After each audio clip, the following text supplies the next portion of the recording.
Spot potential, name it aloud. Sometimes a single comment sticks with you for years, not because it was flashy or loud, but because it caught something true. You're good at this. You've got something here. Those words matter, and that's the idea behind spot potential. Name it aloud. In psychology, this ties closely to the concept of positive reinforcement and self-efficacy. People often can't see their own potential clearly, especially when they're unsure, starting out, or stuck in self-doubt. When someone else notices a strength and says it out loud, it gives that quality shape. It makes it real. This doesn't mean empty flattery or generic praise. It means paying attention and being specific. For example, instead of saying "great job," it sounds more like, "You asked a really thoughtful question in that meeting. You have a real instinct for getting to the core of things." That kind of feedback is memorable because it's focused and believable. The psychology behind this is powerful. When you name someone's potential, it helps build their internal narrative, the story they tell themselves about what they're capable of. That narrative influences how much risk they take, how they handle setbacks, and how far they're willing to push themselves. This can happen in any context. A coach noticing leadership in a quiet athlete, a teacher seeing creativity in a student's project, a friend pointing out emotional insight in a conversation. These small recognitions don't just feel good, they guide development. And the timing matters. Often, potential is most visible when someone is still learning, not when they've mastered something. That's when a well-placed comment can create lasting momentum. Noticing is one thing, but naming it clearly and out loud gives it weight. It says, "I see this in you." And sometimes, that's what makes all the difference. Offer the last slice and mean it. You're at a dinner table with friends. There's one slice of pizza left. Everyone sees it. No one touches it. That last piece becomes more than food. It turns into a quiet social test. In psychology, this moment plays out through the lens of reciprocity norms and altruism. We're wired to notice acts of fairness, and offering someone the last slice, especially when it's something desirable, is a small but meaningful act of social generosity. It signals that you're prioritizing the group over yourself, not because you have to, but because you want to. But here's where it gets interesting. When you offer it and mean it, it lands differently. People can often detect hesitation or performative politeness. That awkward pause, that slow reach after saying, "You sure?" It tells others the offer came with strings. True generosity, even in tiny moments, is felt when it's clean. No guilt, no expectation of praise, just a genuine act of sharing. In behavioral studies, researchers often refer to this as costly signaling. The idea is that real generosity involves giving up something of value, not just offering what you didn't want anyway. And the last slice of pizza is a perfect low-stakes example of that. It's not about the slice, it's about the signal. These kinds of gestures quietly build trust.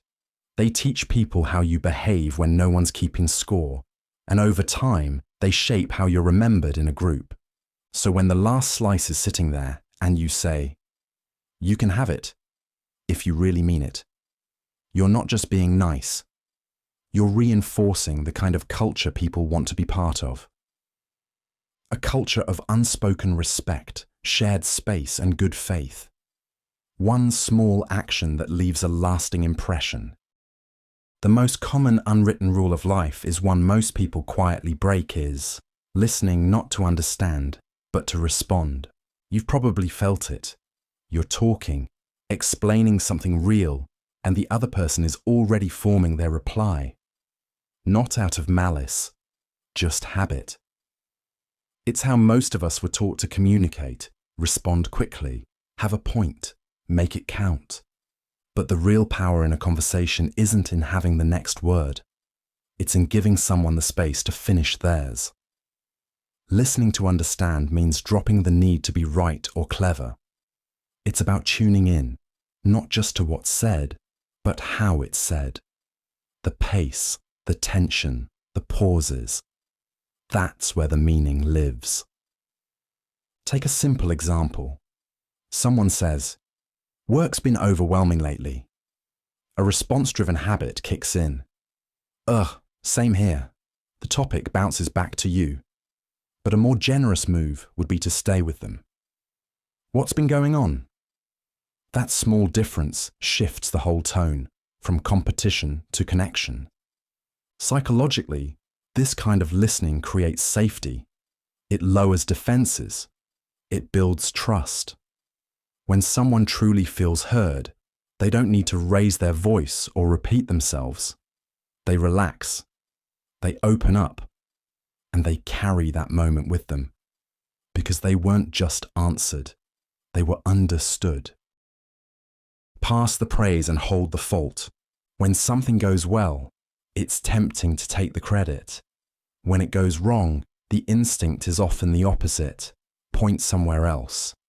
But in strong relationships and effective leadership, the rule is simple. Pass the praise and hold the fault. Psychologically, this principle taps into how people respond to fairness, trust, and emotional safety. When someone takes credit for a group success without recognizing others, it triggers feelings of resentment and exclusion. But when a person shares praise generously, highlighting teammates, supporters, or collaborators, it strengthens connection and motivation. On the flip side, when things go poorly, holding the fault means taking ownership before shifting blame.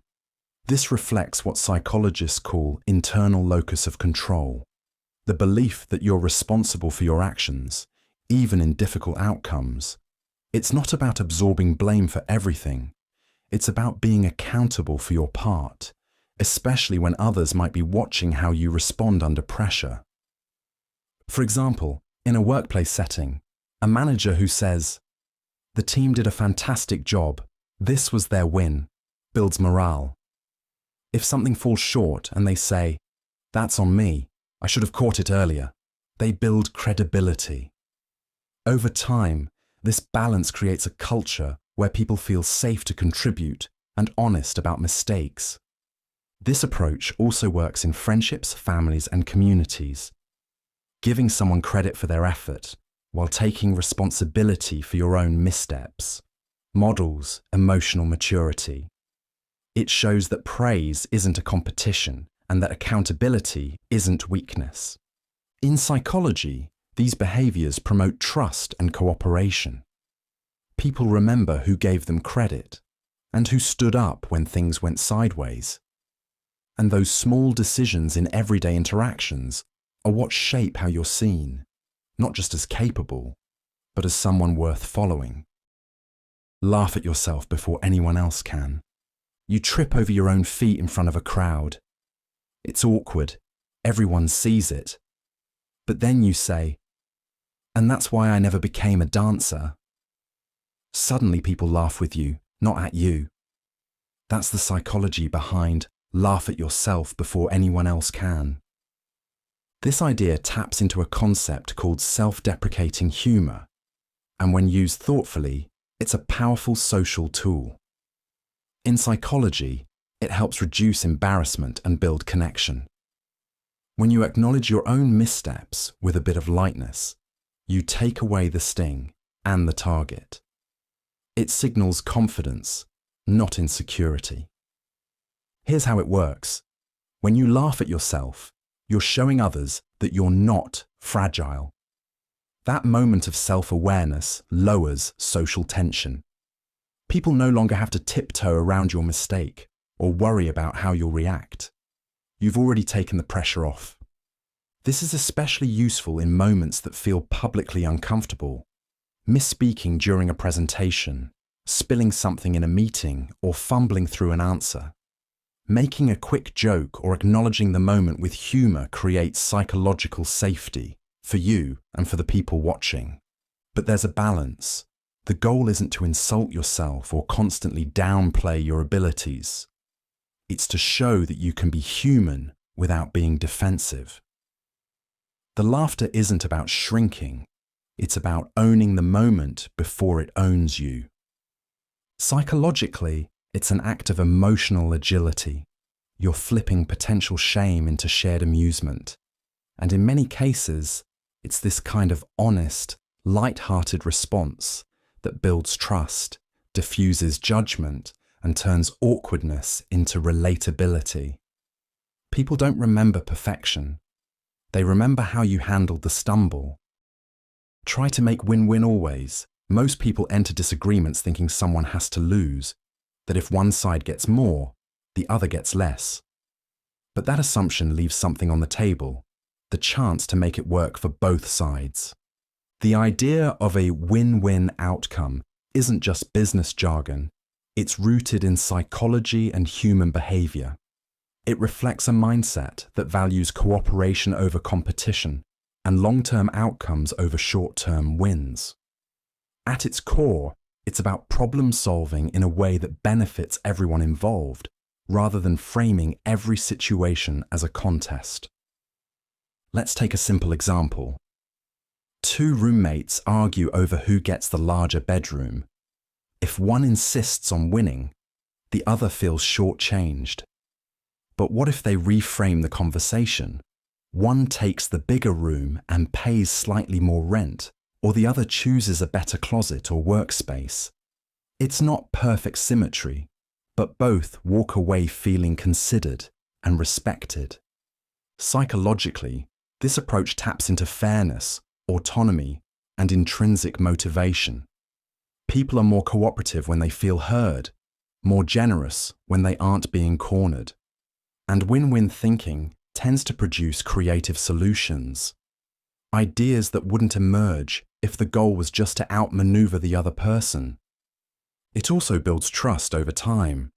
When people see you aiming for mutual benefit, not just your own advantage, they're more likely to return the gesture. And that builds relationships where outcomes improve by default, not by force. Trying to make win-win isn't always easy. It takes effort, flexibility, and the patience to understand someone else's needs. But when it works, it does more than solve problems. It changes how people see you and how you see the world. Own your slice of the mess first. This idea comes from principles in conflict resolution and behavioral psychology. In any disagreement, responsibility is almost never one-sided. But conversations go nowhere when both people focus only on defending themselves. When you start by acknowledging your own part, however small, it lowers defensiveness and opens the door to progress. Psychologically, this works because it activates something called reciprocity. When one person shows vulnerability or takes responsibility, the other person is more likely to do the same. It shifts the dynamic from opposition to collaboration. Here's what it looks like in real life. Say you and a coworker had a tense exchange. Instead of opening with, "You misunderstood me," you might say, "I realize I interrupted you, and that probably didn't help." That simple act of ownership changes the tone. It shows emotional maturity, and it earns trust. This applies to personal relationships too. Telling a partner, "I got defensive, and I shouldn't have," often softens the ground for a more honest conversation. Even if you think the other person's role was bigger, naming your part first makes it more likely they'll reflect on theirs. Owning your slice doesn't mean taking the blame for everything. It just means going first and focusing on what you control. It signals that you're here to understand, not just to be right. And in many cases, that one small admission is what turns a standstill into a breakthrough. Compliment effort, not just outcome. When someone accomplishes something impressive, It's easy to say, "You're so talented," or "That turned out perfectly." But there's a deeper kind of praise, one that focuses not just on what they did, but how hard they worked to do it. The psychology behind compliment effort, not just outcome, is rooted in growth mindset theory. Developed by psychologist Carol Dweck, it explains how people respond to success and failure based on the kind of feedback they receive. When we praise results alone, people often start to link their value to the end product. But when we recognize effort, it encourages resilience, persistence, and long-term motivation. For example, if a student gets a high grade and you say, "You must be really smart," the praise attaches to something they can't control. But if you say, "You must have worked hard on this," the focus shifts to the process, the strategy, time, and focus they applied. This matters because outcomes don't always reflect the full picture. Someone might work incredibly hard and still not win. Complimenting the effort tells them their work mattered, even if the final result didn't go their way. It builds confidence that's based on input, not just luck or natural ability. This applies far beyond academics. Telling a friend, "I can see how much thought you put into this," or a colleague, "I noticed how carefully you handled that situation," reinforces behaviors they chose, not just results they achieved. Effort-based praise supports emotional well-being because it's rooted in something people can keep doing. It rewards the process, not just the moment. And that helps people stay motivated, learn from setbacks, and take pride in how they show up, even when the outcome is still unfolding. Mirror feelings first, fixes can wait. A friend says, "I'm just so tired of everything right now." And before they finish, you're already listing things they could try. More sleep, a walk, maybe a vacation. It's automatic. But in that moment, what they really needed was something else, to feel understood. The idea behind mirror feelings first, fixes can wait, is simple but powerful. When people share emotional struggles, their first need isn't usually advice, it's validation. That means showing that you've heard their feelings, not just their words. Mirroring feelings doesn't mean repeating everything back like a robot. It means naming or reflecting the emotion they're expressing in a calm, clear way. If someone says, "I feel stuck," a mirrored response might be, "That sounds really frustrating." No suggestions yet. Just acknowledgement. What this does is lower emotional resistance. When someone feels seen and understood, they're more open to conversation and, even later, problem solving. If you skip this step and go straight into, "Here's what to do," it can come off as dismissive, even if your intentions are good. Psychologically, this taps into a basic human need, emotional validation. We all want to know that what we're feeling makes sense to someone else. When that happens, the brain starts to calm down, making people more able to process their thoughts and consider next steps. Mirroring feelings isn't complicated, but it takes awareness. You're listening not just for facts, but for tone, energy, and emotion. It's a pause before the plan. And that small pause can change the whole direction of a conversation, for the better. Kindness is doing, not offering. Most people want to be kind. They'll say things like, "Let me know if you need anything," or "I'm here if you want to talk." But in practice, those offers rarely turn into action. And that's what this idea gets at. Kindness is doing, not offering. From a psychological standpoint, offering kindness feels good to the giver. It checks a box. I said something supportive. But to the person on the receiving end, especially if they're stressed or struggling, a vague offer can feel like one more task to manage. It requires them to identify a need, find the right way to ask, and risk feeling like a burden. Kindness becomes more meaningful when it skips the offer stage and moves straight into something practical. If a friend is having a hard time, don't just say, "Let me know if you need anything." Show up with a meal, text them a playlist, water their plants. These small, concrete actions are easier to receive and far more impactful. Psychologically, this is tied to a concept called social friction, the little barriers that make it harder for someone to accept help. Vague offers create friction because they shift the work back onto the person who's already depleted. Doing something specific lowers that barrier completely. This principle also shows up in group settings.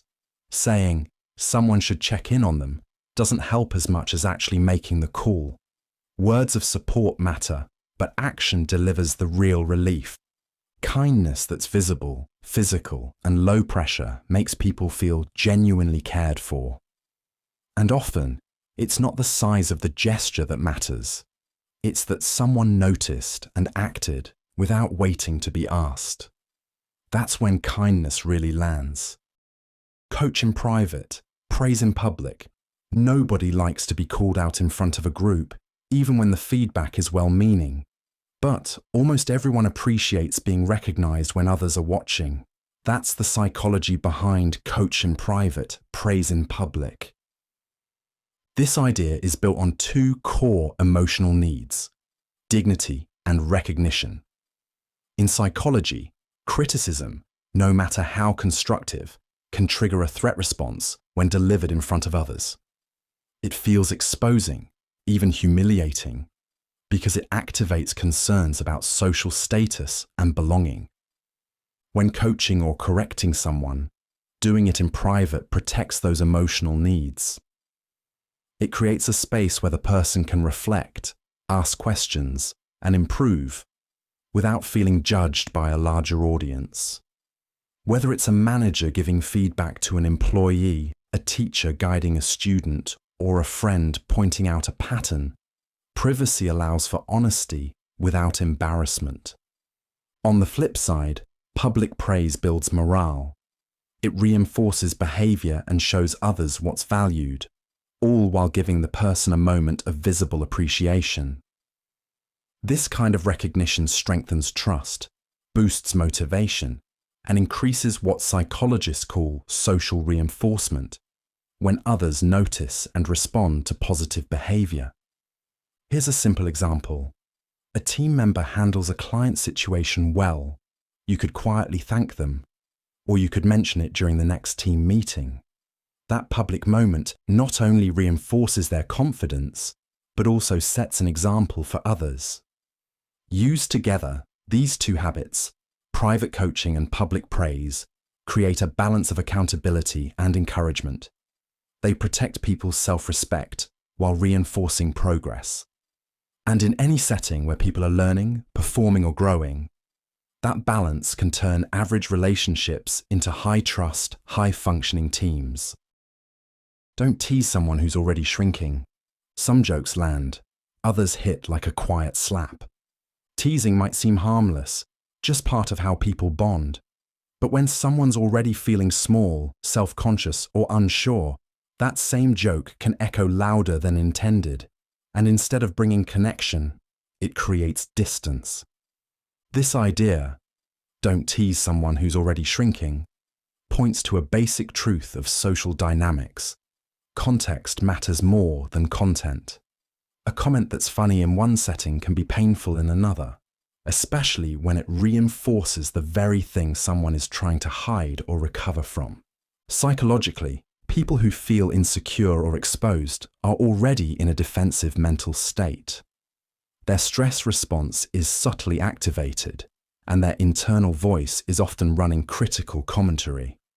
A well-meaning tease about their mistake, their hesitation, or their silence doesn't challenge that voice. It amplifies it. You'll often see this in group settings.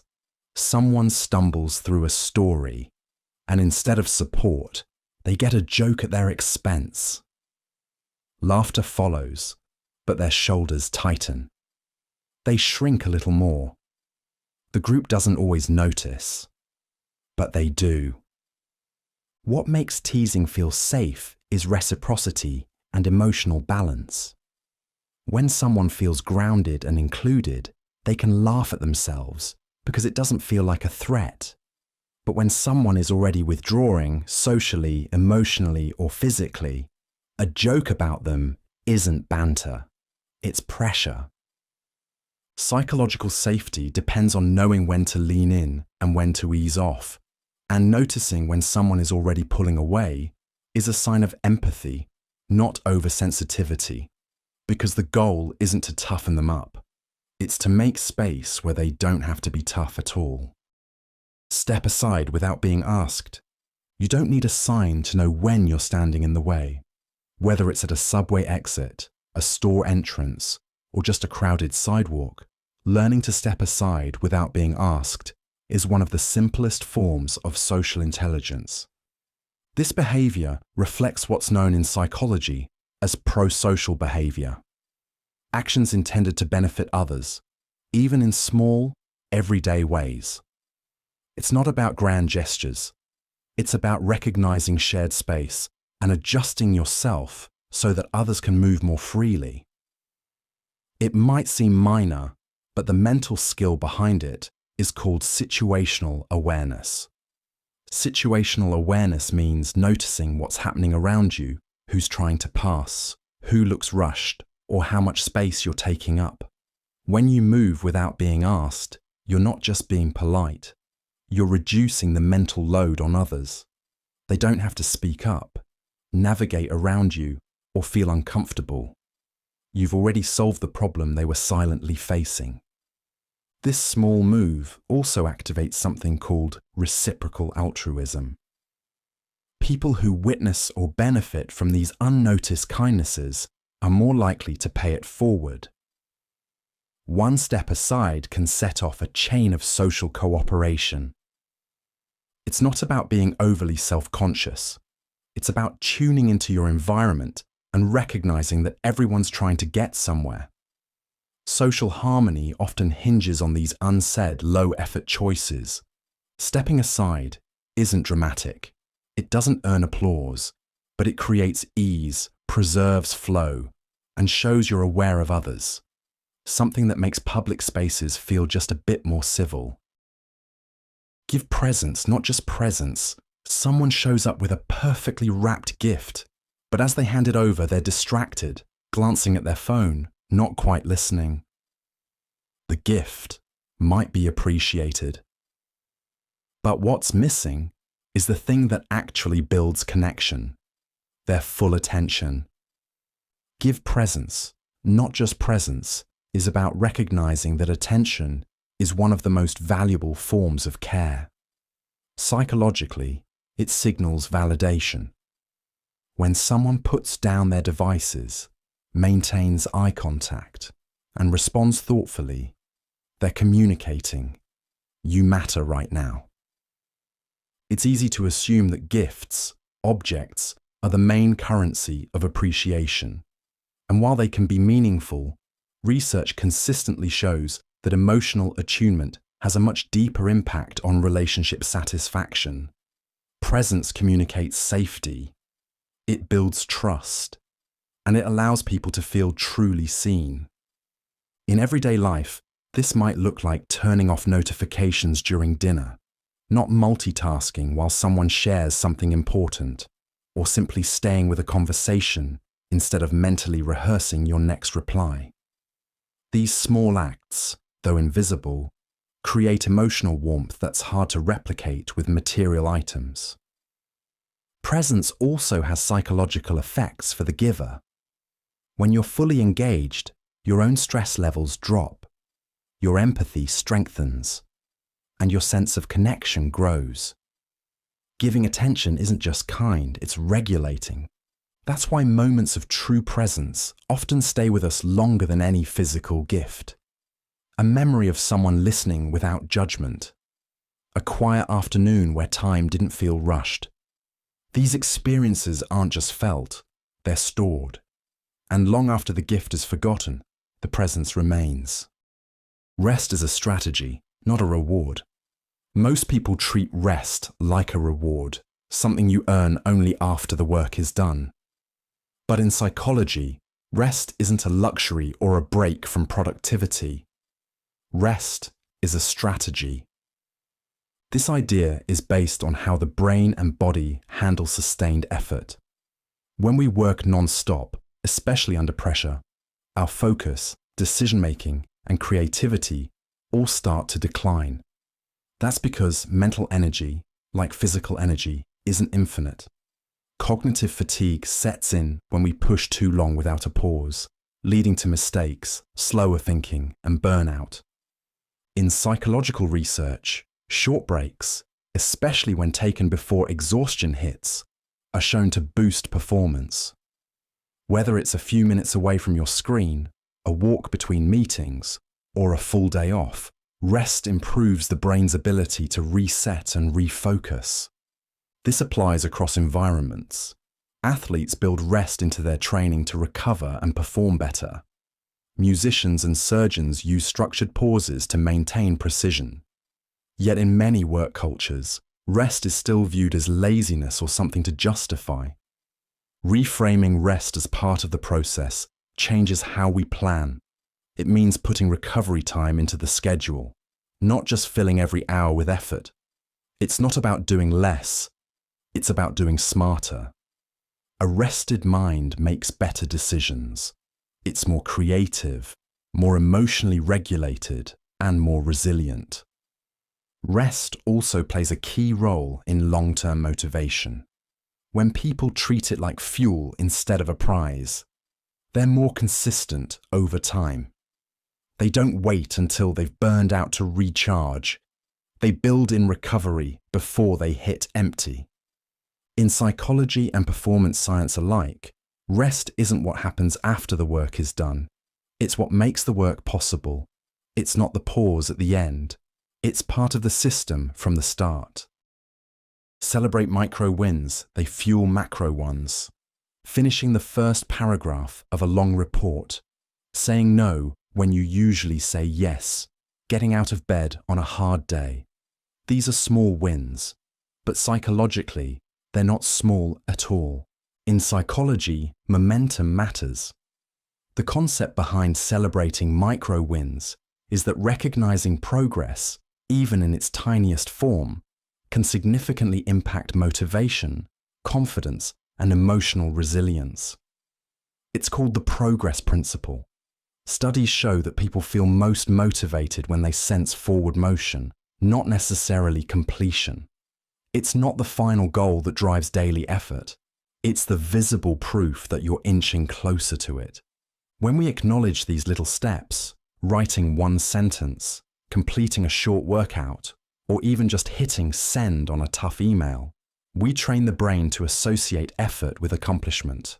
This releases dopamine, a feel-good chemical that not only boosts mood, but reinforces the behavior. Over time, it becomes easier to keep going because your mind links progress with reward. Neglecting micro-wins has the opposite effect. When we wait to feel proud only after big milestones, we create long stretches of invisible effort.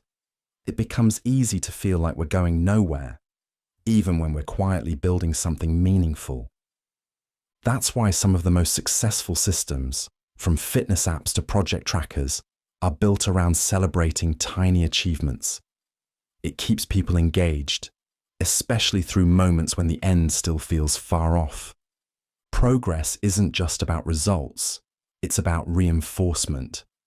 By giving attention to micro wins, we create a feedback loop that energizes the long haul. It's a strategy that transforms willpower into sustainability and effort into eventual success. Don't finish their sentence if it costs them courage. When someone is struggling to say something difficult, it's tempting to jump in and help them finish. You might mean well. You think you know where they're going. But sometimes that interruption does more than speed things up. it takes something important away. The idea behind don't finish their sentence if it costs them courage is rooted in emotional pacing. In psychology, speaking about hard topics like grief, regret, or self-doubt requires vulnerability. And vulnerability often moves slowly. People pause, stumble, or start over, not because they don't know what to say, but because they're weighing the risk of saying it. When you finish their sentence, especially if it's a moment of emotional effort, it can feel like you've taken control of the narrative. It shifts the conversation from their voice to your version. Even if you're right about the words, you might be wrong about the timing, and that can shut the door they were just beginning to open. For example, someone might start with, "I've been thinking that maybe I," and then pause. If you jump in with, "Want to quit your job?" even as a guess, it might derail a more personal admission they were working up to, like, "Don't feel like myself anymore." That second version is harder to say and more meaningful. This concept ties into psychological safety. It's the sense that you can speak without being rushed, judged, or redirected. Holding space for someone to find their own words, even if it takes time, shows respect for both their process and their agency. Listening isn't just about hearing what someone says, it's about giving them the space to say it in their own way, especially when it's something that takes courage to speak out loud. Check in twice, the second ask matters. In psychology, there's a concept called emotional masking. It's when people hide what they're feeling to appear composed, strong, or just to avoid uncomfortable attention. "I'm fine" is often a reflex, a quick way to signal, "I don't want to talk about this right now," or "I don't know how to explain it." The first time you ask, "How are you?" most people give the automatic answer, but when you check in a second time, calmly, kindly, and without pressure, it sends a different signal. It says, "I actually care about the answer." That small act of asking again can be the difference between someone staying quiet and someone opening up. This doesn't mean pushing for details or demanding vulnerability. It means giving people permission to share more, if they want to. For example, after someone brushes off a first check-in, following up with, "Are you sure you're okay?" Or even, "If there's more going on, I'm here," lets them know the door isn't closed. This approach works because it creates psychological safety. The first ask tests the waters. The second ask shows consistency. It proves your concern wasn't just polite small talk. In both personal and professional relationships, people often remember who circled back. That second check-in tells them they're not invisible. And for someone who's struggling, knowing they're being seen, even just a little more closely, can make it easier to take the next step toward honesty, support, or simply feeling less alone.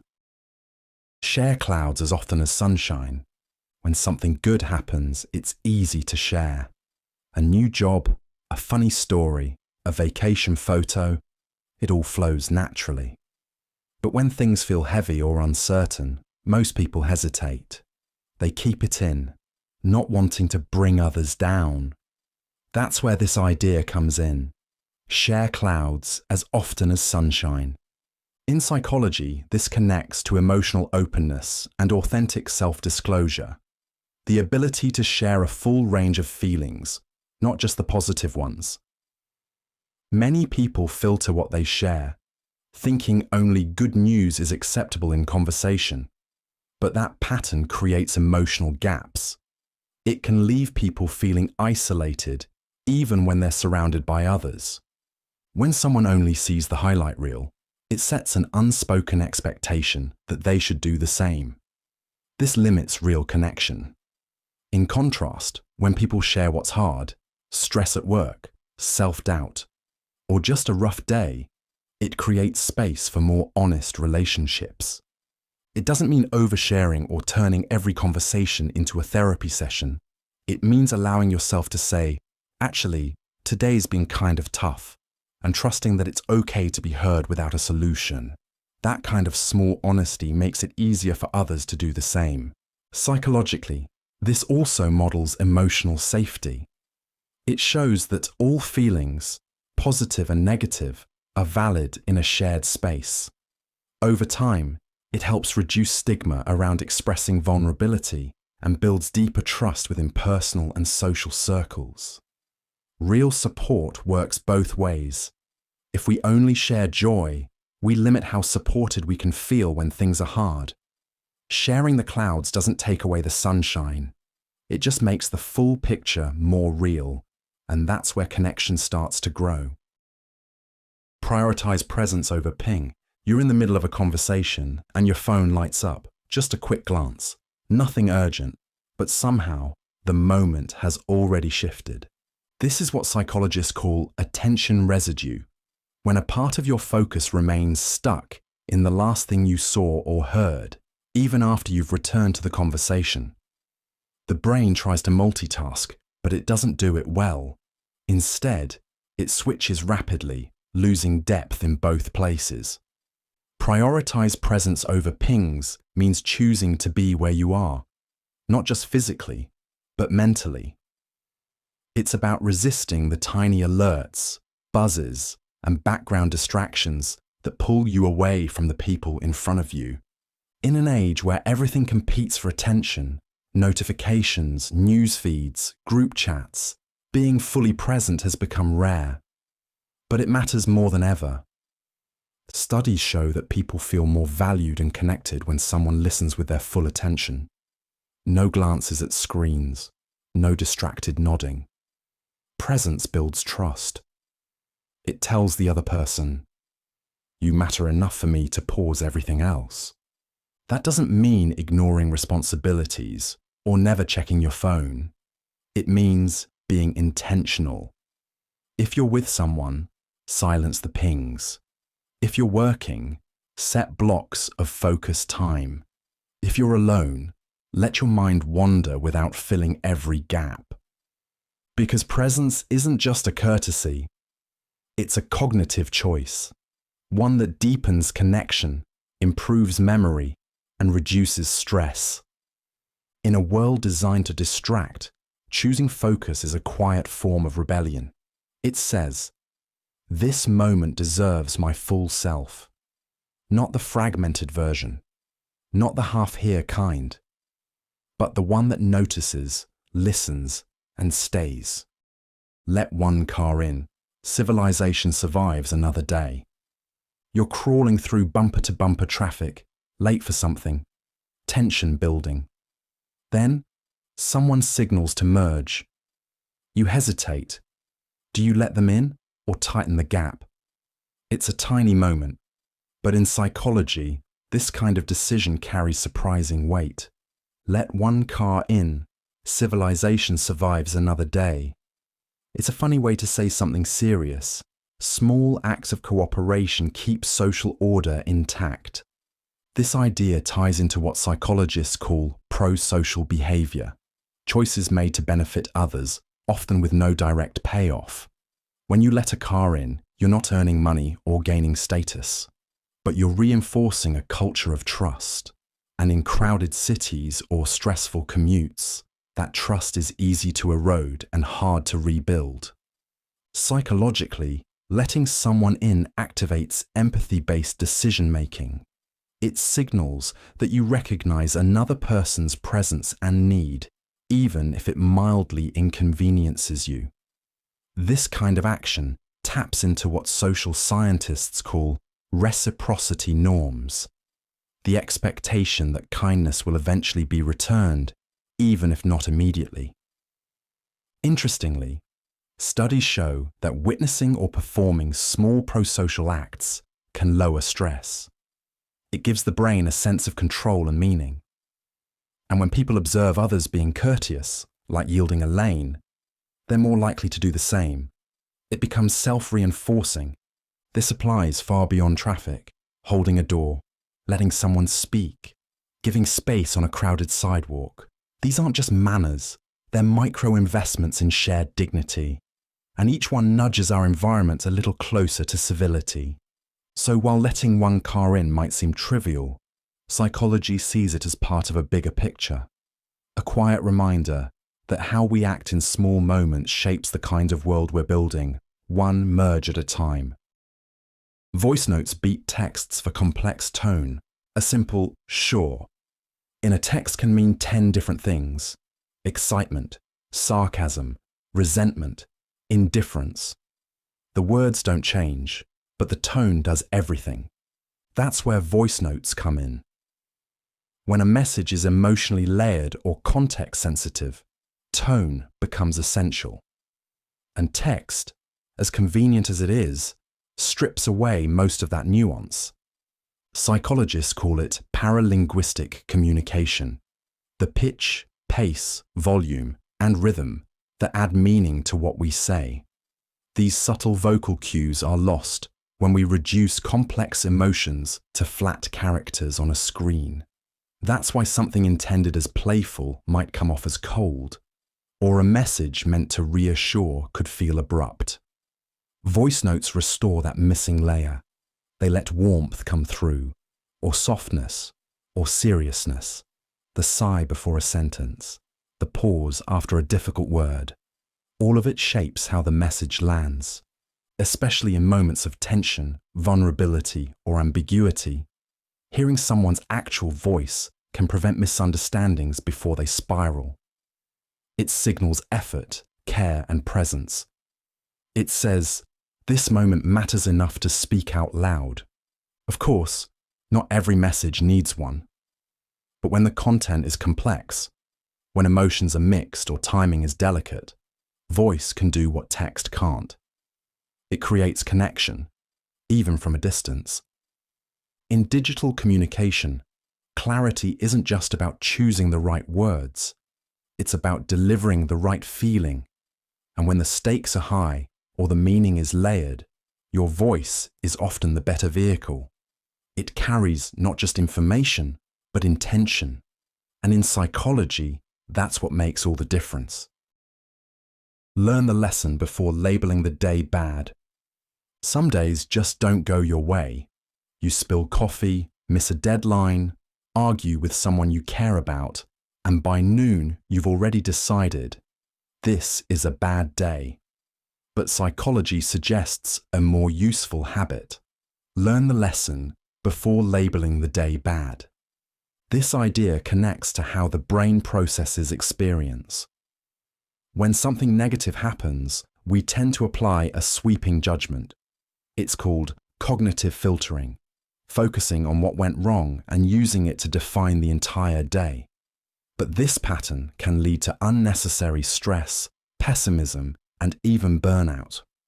The alternative is cognitive reappraisal, stepping back, noticing the situation, and asking what it's trying to teach you. Instead of saying, "This day is ruined," you might say, "That conversation didn't go well. Maybe I need to rethink how I approached it."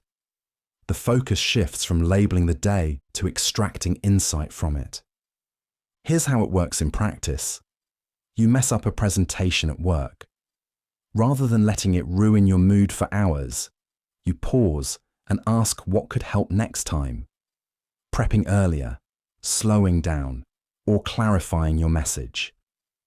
That small shift from judgment to learning changes how the rest of the day unfolds. Psychologically, this technique helps reduce rumination, the loop of negative thoughts that can intensify stress. It also builds resilience, your ability to bounce back from setbacks by reframing how you see them. A day with a setback isn't automatically a bad day. It's a day with feedback. And by learning from what went wrong before labeling the entire experience, you build a more balanced view of both yourself and your circumstances. It's a small habit, but one that makes emotional balance a little easier to hold on to, especially when everything feels off track. Treat your future self as a friend you care about. It's easy to leave dishes in the sink or skip the early bedtime thinking, I'll deal with it tomorrow. But in psychology, there's a smarter mindset. Treat your future self as a friend you care about. This concept is rooted in future self continuity, the idea of how connected we feel to the person we'll be in the days, months, or years ahead. When that connection is strong, we make better decisions. We invest more in our health, goals, and responsibilities.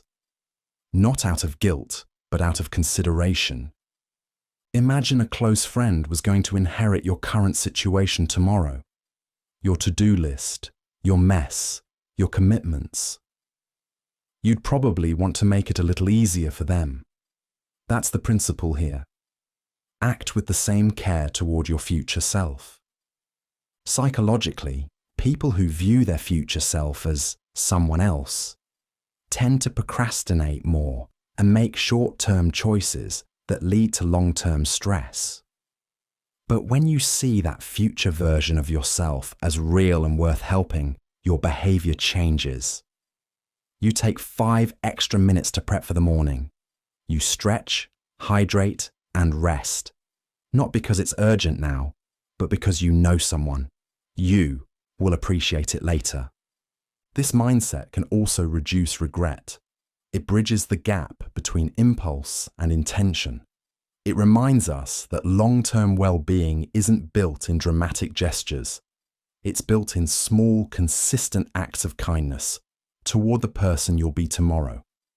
By treating your future self like a friend, not a stranger you leave problems for, you start creating systems that are sustainable.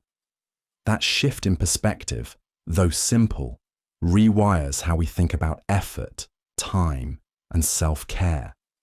It turns every choice into a chance to take better care of the person who'll benefit most, the next version of you. Say goodbye like it might be remembered. You're walking out the door, keys in hand, and someone calls out, "Bye." You respond, barely turning your head. Later. Seems small, but that moment might stick longer than you think. Psychologists call this the recency effect. The idea that people tend to remember the last part of an experience more vividly than the middle. In social interactions, this means your goodbye often carries more emotional weight than you realize. Whether it's ending a phone call, leaving a party, or saying goodbye before a trip, that final moment leaves an imprint. This concept also overlaps with closure theory. Goodbyes mark the end of a connection, at least for that moment, and our minds naturally seek resolution. If the goodbye is cold or careless, it can leave someone feeling unsettled, even if the rest of the interaction was warm. And it's not just about grand farewells. A short but intentional, "Take care, I'm really glad we talked," can feel genuine and complete. It doesn't need to be dramatic, just thoughtful. A goodbye done well respects the conversation that came before it. It says, "This mattered." In workplace psychology, exit interactions are studied closely.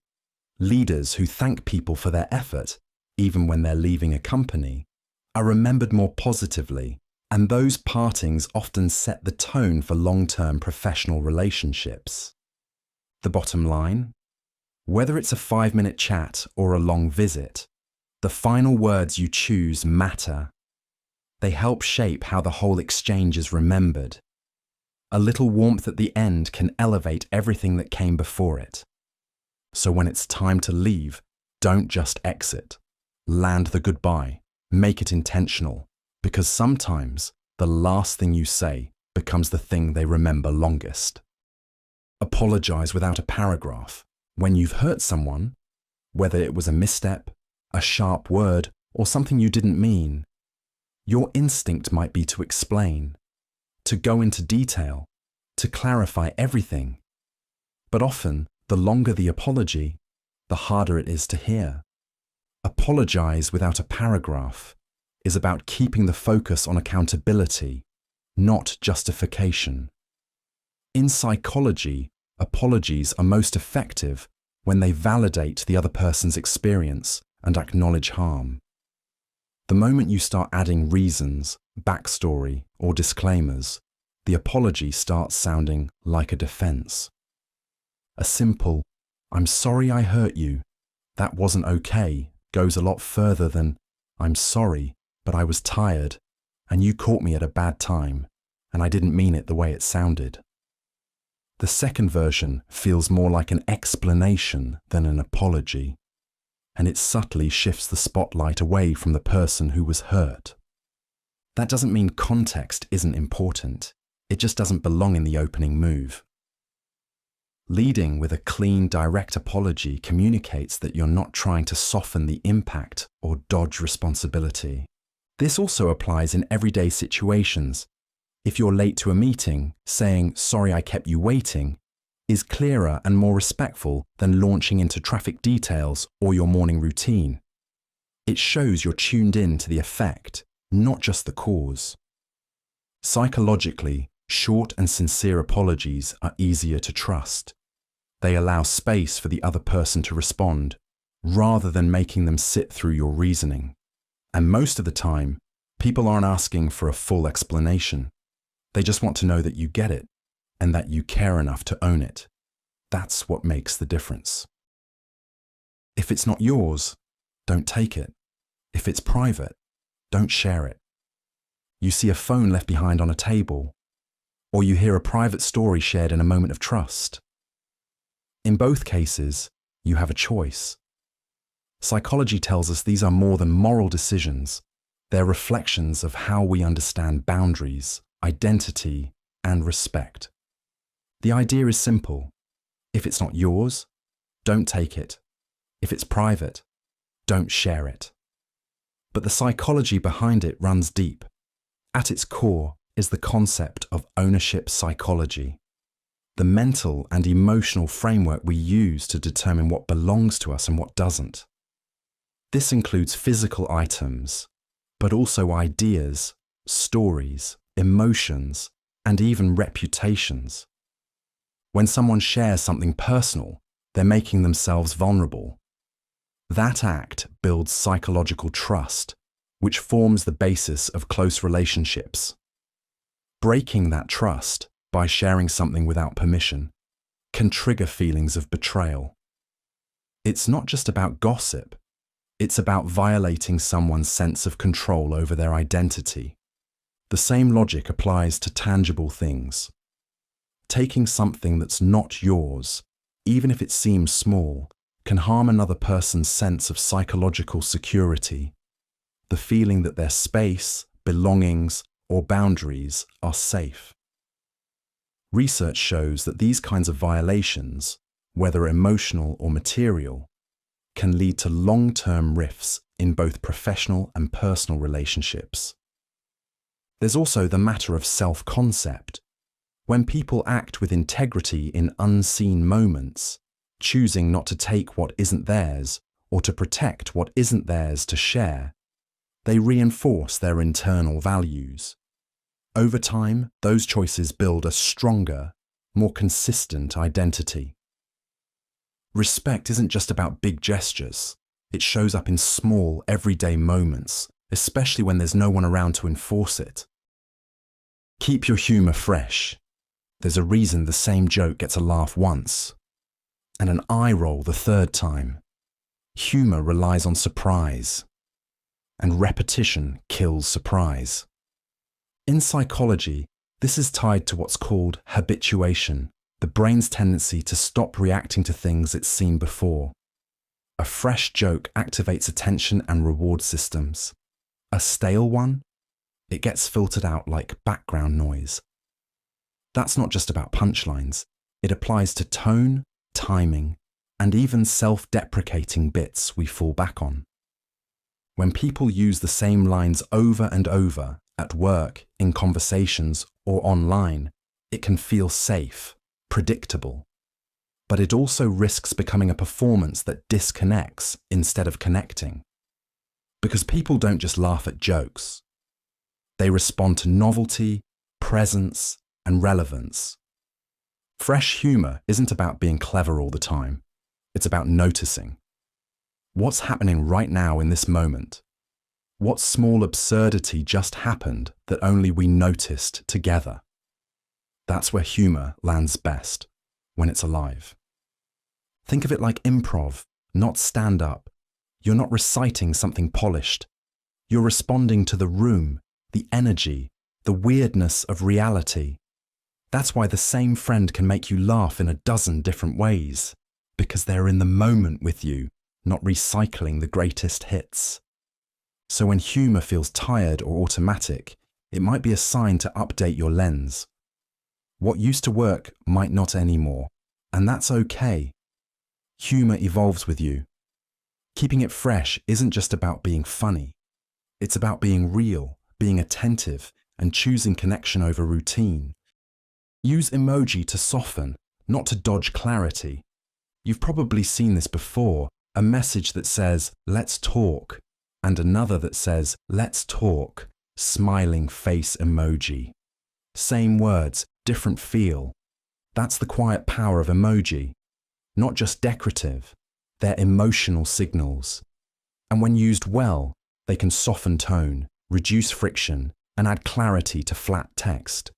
But when misused, they can create the exact opposite: confusion, avoidance, even distrust. The core idea here is simple. Emoji should add warmth, not blur the message. In psychology, this connects to how we interpret tone in digital communication. Without facial expressions or voice cues, our brains fill in the blanks. That's where misunderstanding thrives. Adding a well-placed emoji, like a thumbs-up emoji or a smiling face emoji, can bridge that gap. It's a cue that says, "This message is friendly," even if the words are brief or direct. Especially useful in work chats, group texts, or any time tone might be misread. But the flip side, using emoji to mask what you're really trying to say. If you're delivering bad news, giving feedback, or setting a boundary, sprinkling in too many hearts or smiling faces can feel evasive. It blurs the message instead of clarifying it. Effective communication, even with emoji, is about balance. Be warm, but be honest. Soften, but don't smudge. An emoji shouldn't replace clarity, it should support it. In the end, emoji are just modern punctuation. A digital nod. A gentle hand on the message. When used with care, they can humanize our communication. When overused or misplaced, they can leave people guessing. Use them to connect, not to hide. What you choose when no one's looking is who you are. A lot of choices happen when nobody's around to notice. Holding the elevator for someone, putting the cart back at the grocery store, turning off a light in an empty room. These are the decisions that seem small, maybe even invisible, but they quietly reveal something important. Psychologists refer to this as private morality, the alignment between internal values and external actions, especially when there's no reward, punishment, or recognition involved. In other words, it's about doing the right thing when no one's watching. And these moments can be some of the most honest expressions of who we are. When social pressure disappears, what's left is internal motivation. Behavioral science calls this intrinsic motivation, when we act based on personal values rather than external incentives. For example, someone might recycle not because they fear a fine, but because they care about the environment. Or they might choose not to gossip because they value trust, not because anyone's keeping score. Interestingly, researchers find that when people believe their actions are being observed, they tend to behave more prosocially, more generously, more fairly. But when that spotlight fades, some shift entirely while others stay consistent. This difference comes down to something called self-concept clarity, how clearly someone understands and commits to their values across situations. Integrity isn't always about grand decisions. It often shows up in the quietest ones. The ones with no likes, no credit, no audience. These moments build habits, and habits shape character. So while public choices might tell others who we are, private ones tell us. And psychology shows that the more those two align, the more stable and genuine our behavior becomes. It's not about being perfect. It's about being consistent, even when the room is empty. Mirror feelings first. Fixes can wait. Someone says, "I'm just so tired of everything right now." And before they finish, you're already listing things they could try. More sleep, a walk, maybe a vacation. It's automatic. But in that moment, what they really needed was something else, to feel understood. The idea behind mirror feelings first, fixes can wait, is simple but powerful. When people share emotional struggles, their first need isn't usually advice, it's validation. That means showing that you've heard their feelings, not just their words. Mirroring feelings doesn't mean repeating everything back like a robot. It means naming or reflecting the emotion they're expressing in a calm, clear way. If someone says, "I feel stuck," a mirrored response might be, "That sounds really frustrating." No suggestions yet, just acknowledgement. What this does is lower emotional resistance. When someone feels seen and understood, they're more open to conversation and, even later, problem solving. If you skip this step and go straight into, "Here's what to do," it can come off as dismissive, even if your intentions are good. Psychologically, this taps into a basic human need: emotional validation. We all want to know that what we're feeling makes sense to someone else. When that happens, the brain starts to calm down, making people more able to process their thoughts and consider next steps. Mirroring feelings isn't complicated, but it takes awareness. You're listening not just for facts, but for tone, energy, and emotion. It's a pause before the plan. And that small pause can change the whole direction of a conversation, for the better. Let absence teach you as much as presence. Sometimes the clearest message is the one nobody says. And sometimes the biggest impact is left by what's missing. Let absence teach you as much as presence is a reminder that psychology doesn't only operate in what's said and done, it also plays out in what's withdrawn, what's missing, what goes unsaid. Human brains are built to notice patterns, and when something breaks that pattern, we pay attention, especially when it's someone we're close to. Think about someone who always texts back right away, until they don't. Or the regular at your favorite coffee shop who suddenly stops showing up. These aren't just missing pieces of routine. The absence itself becomes data. And psychologically, our response to absence reveals a lot. How much we depended on the pattern, how much we valued the person, and even how comfortable we are with uncertainty. In social psychology, this is tied to expectancy violation theory, the idea that we develop expectations for how people behave, and when those expectations are disrupted, we notice and reevaluate. But absence isn't just a disruption. It can be a teacher. It can show you who was quietly anchoring your routine, which connections were mutual, and which were one-sided. It can reveal how much you rely on certain habits or people without realizing it. Absence can also show us what doesn't hurt, what we don't miss. That's useful too. It helps us adjust, realign, and pay attention to what actually matters, not just what we've gotten used to. So the next time someone disappears from a rhythm you'd gotten comfortable with, pay attention, not with resentment, just curiosity. Absence might not always be a loss. Sometimes it's just a new kind of clarity. Try to play positive sum games only. Some interactions feel like a battle. One person wins, the other loses. But not every situation has to be a tug of war. The idea of a positive sum game flips that mindset. In simple terms, it's any situation where more than one person can benefit, where value isn't just shifted, but actually created. And in real life, these moments happen more often than we think. Think of two co-workers collaborating on a project. If they compete for credit, it's a zero-sum game. One comes out ahead, the other behind. But if they genuinely support each other, combine their strengths, and make the project better together, that's a positive sum outcome. The team wins. They both shine. The client's happier.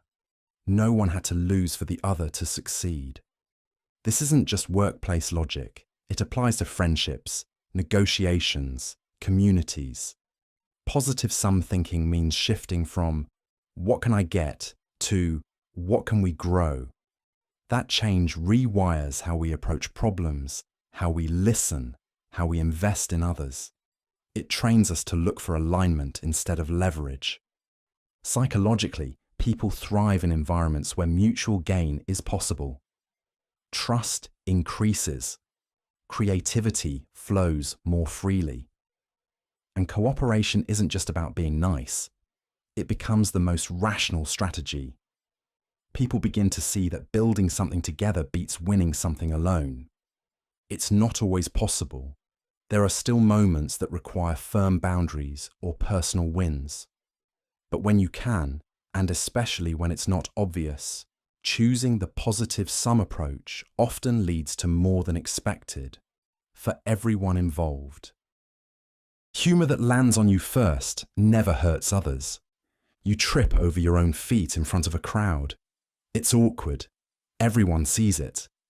But then you say, "And that's why I never became a dancer." Suddenly, people laugh with you, not at you. That's the psychology behind laugh at yourself before anyone else can. This idea taps into a concept called self-deprecating humor, and when used thoughtfully, it's a powerful social tool. In psychology, it helps reduce embarrassment and build connection. When you acknowledge your own missteps with a bit of lightness, you take away the sting and the target. It signals confidence, not insecurity. Here's how it works. When you laugh at yourself, you're showing others that you're not fragile. That moment of self-awareness lowers social tension. People no longer have to tiptoe around your mistake or worry about how you'll react. You've already taken the pressure off. This is especially useful in moments that feel publicly uncomfortable. Misspeaking during a presentation, spilling something in a meeting, or fumbling through an answer. Making a quick joke or acknowledging the moment with humor creates psychological safety for you and for the people watching. But there's a balance. The goal isn't to insult yourself or constantly downplay your abilities. It's to show that you can be human without being defensive. The laughter isn't about shrinking. It's about owning the moment before it owns you. Psychologically, it's an act of emotional agility. You're flipping potential shame into shared amusement. And in many cases, it's this kind of honest, light-hearted response that builds trust, diffuses judgment, and turns awkwardness into relatability. People don't remember perfection. They remember how you handled the stumble. Keep your bag off the seat someone else could use. You step onto a crowded train or into a busy waiting room and spot it, a perfectly good seat blocked by a bag. No one's sitting there, just a backpack taking up more space than it needs. It's a small action, but it communicates something larger. The psychology behind keeping your bag off a seat someone else could use is about spatial awareness and social signaling. In shared public spaces, we constantly read each other's behavior to gauge what's allowed, welcome, or off limits. Taking up more than your share of space, especially when others are clearly looking for somewhere to sit, can register as a subtle form of dominance or disregard. This taps into a broader idea in psychology called territorial behavior. We all have an instinct to claim space, especially in unfamiliar or high-density environments. But in public settings, that instinct has to be managed. When someone puts their bag on a seat during rush hour, it's often less about comfort and more about avoiding interaction. The message is clear: don't sit next to me. And people pick up on it. Research shows that non-verbal cues, like spreading out or avoiding eye contact, can influence whether others feel welcome. It's not just about physical space, it's about emotional space too. Removing your bag isn't just about making room.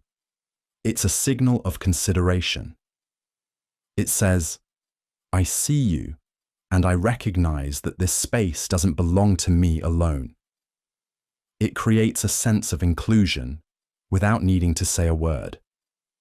So while it might feel like a tiny gesture, it plays a role in how people experience fairness, respect, and shared community, one seat at a time. A pun at the right moment is diplomacy.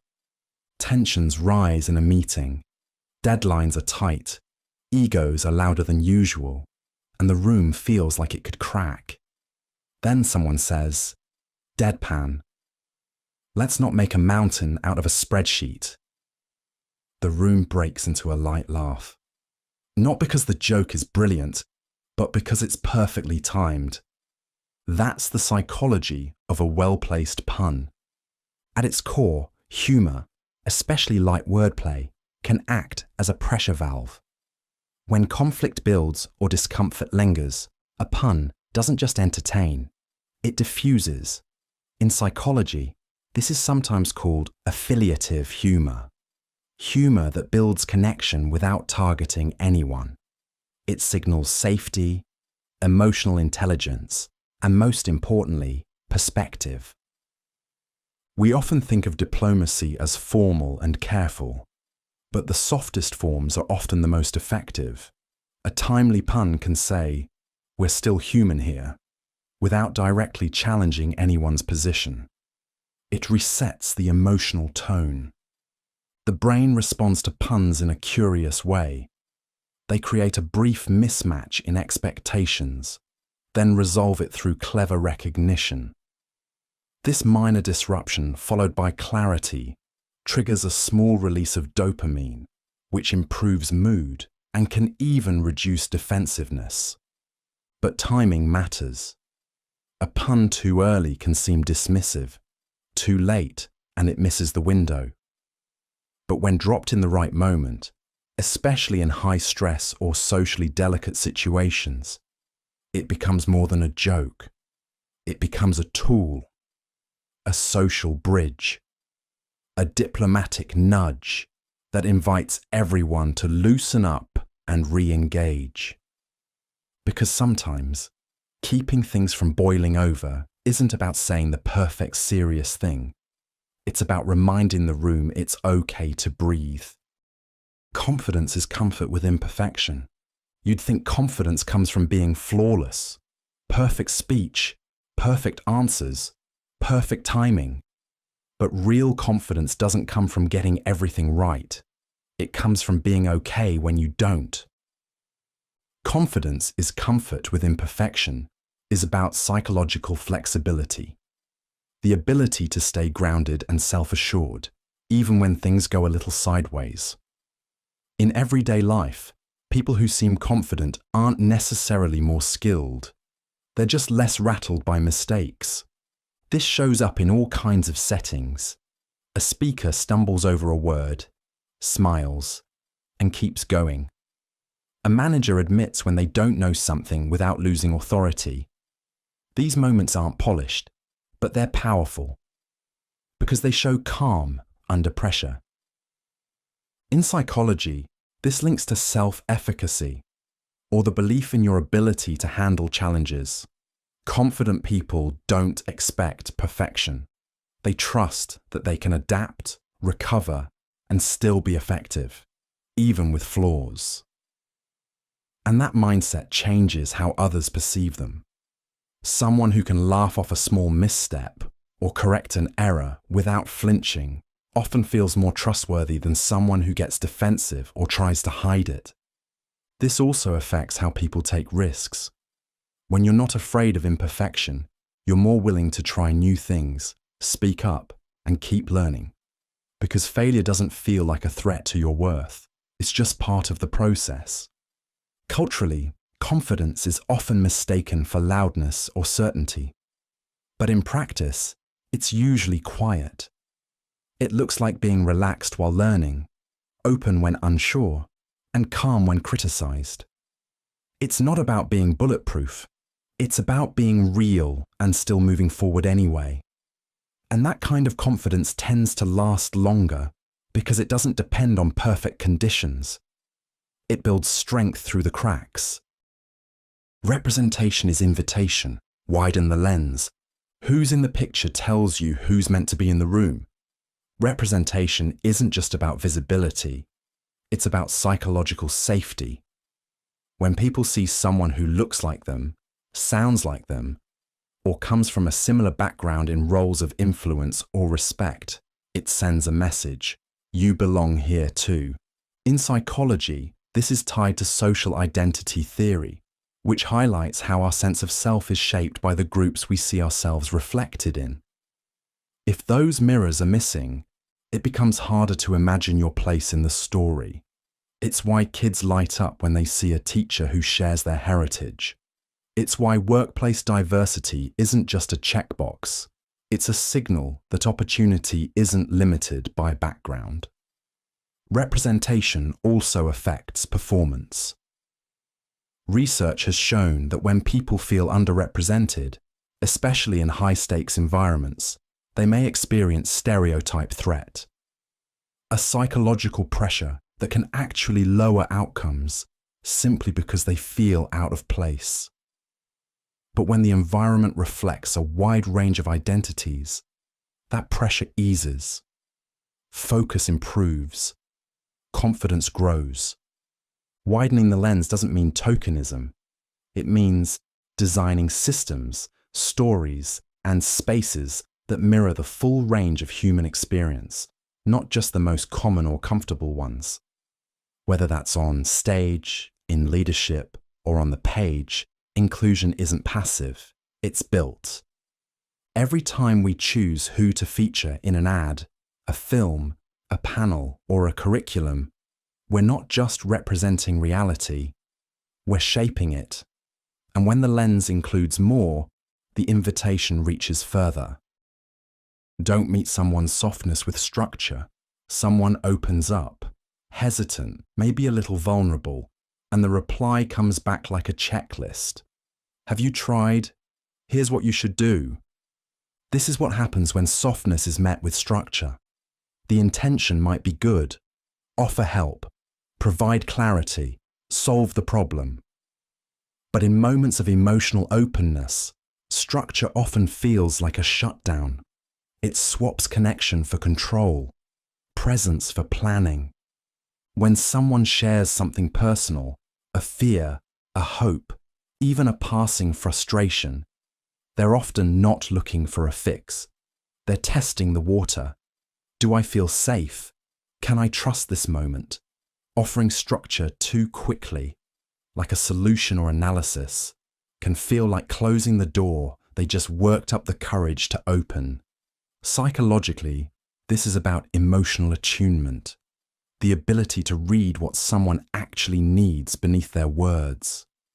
If someone is speaking softly, tentatively, or with visible emotion, their nervous system is likely seeking regulation through connection, not correction.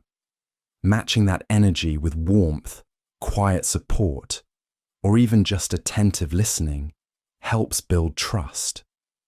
This doesn't mean you can't be helpful. It means help comes later. First, mirror the tone. If someone shares softly, respond with softness.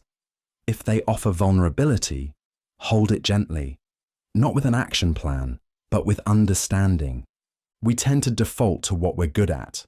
Some people offer logic, others offer empathy, but matching tone, especially when someone leads with softness, is a skill that builds deeper relationships and emotional safety. Because not every quiet truth is a request for action. Sometimes it's just a test. Will you meet me here, or try to move me somewhere else? And how we respond can define whether someone opens up again or doesn't. Show appreciation even when no one's watching. Sometimes the most powerful thank you is the one no one hears, not because it doesn't matter, but because it wasn't meant to be noticed. That's the quiet power of appreciation, and in psychology, it plays a much bigger role than you might expect. Appreciation isn't just a social ritual.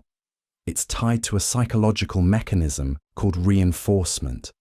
When a behavior is acknowledged, it's more likely to happen again. But this reinforcement doesn't always need an audience. Expressing gratitude, even when the person isn't there, still shapes the way you perceive the world and the relationships you're part of. Research in positive psychology shows that people who make a habit of gratitude, even privately, tend to have higher emotional well-being. That's because practicing appreciation shifts attention away from what's missing and toward what's working. Over time, this rewires your brain's focus, making you more attuned to small, meaningful moments that others might miss.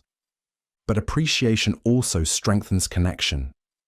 When you say thank you to someone who's overlooked, like a janitor, a delivery driver, or a teammate who handles the less visible tasks, you're reinforcing their worth, not just their work. And even if they never hear it, you notice it. It deepens your empathy and encourages pro-social behavior, actions intended to benefit others, even at no personal gain. This isn't about performative gratitude or public praise. It's about building the internal habit of noticing contributions and giving them value. Whether it's complimenting effort, recognizing a pattern of kindness, or simply pausing to appreciate someone's role in your day. These moments shape how you show up in the world.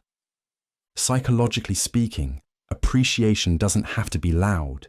It just has to be real. Even in silence, it still works. Decline like you'd want to be declined. Nobody likes being told no, but how it's said makes all the difference. That's the idea behind decline like you'd want to be declined. In psychology, it's a principle rooted in empathy and social reciprocity, treating others the way you'd want to be treated when roles are reversed. A decline doesn't have to be harsh, dismissive, or awkward.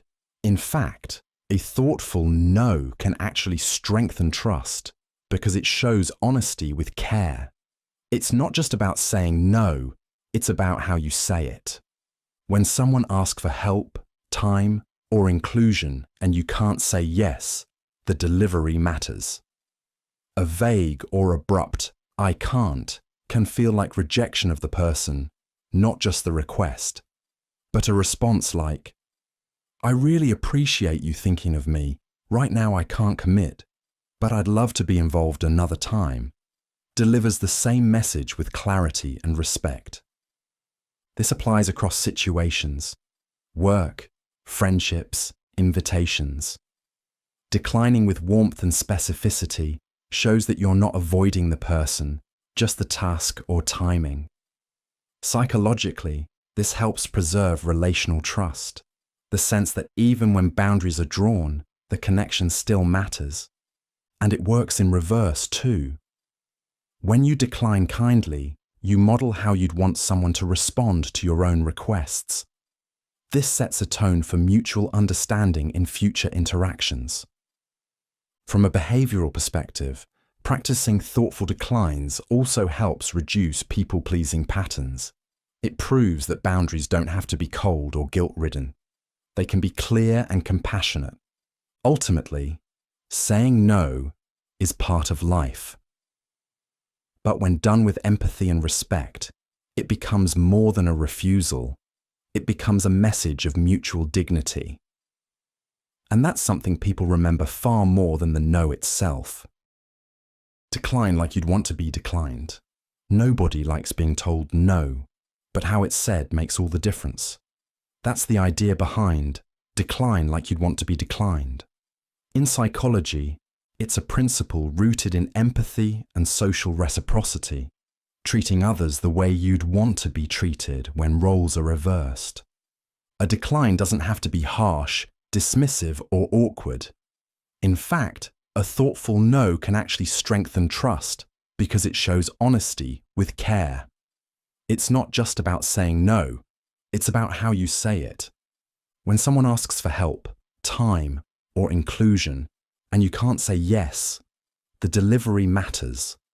A vague or abrupt "I can't" can feel like rejection of the person, not just the request, but a response like, "I really appreciate you thinking of me.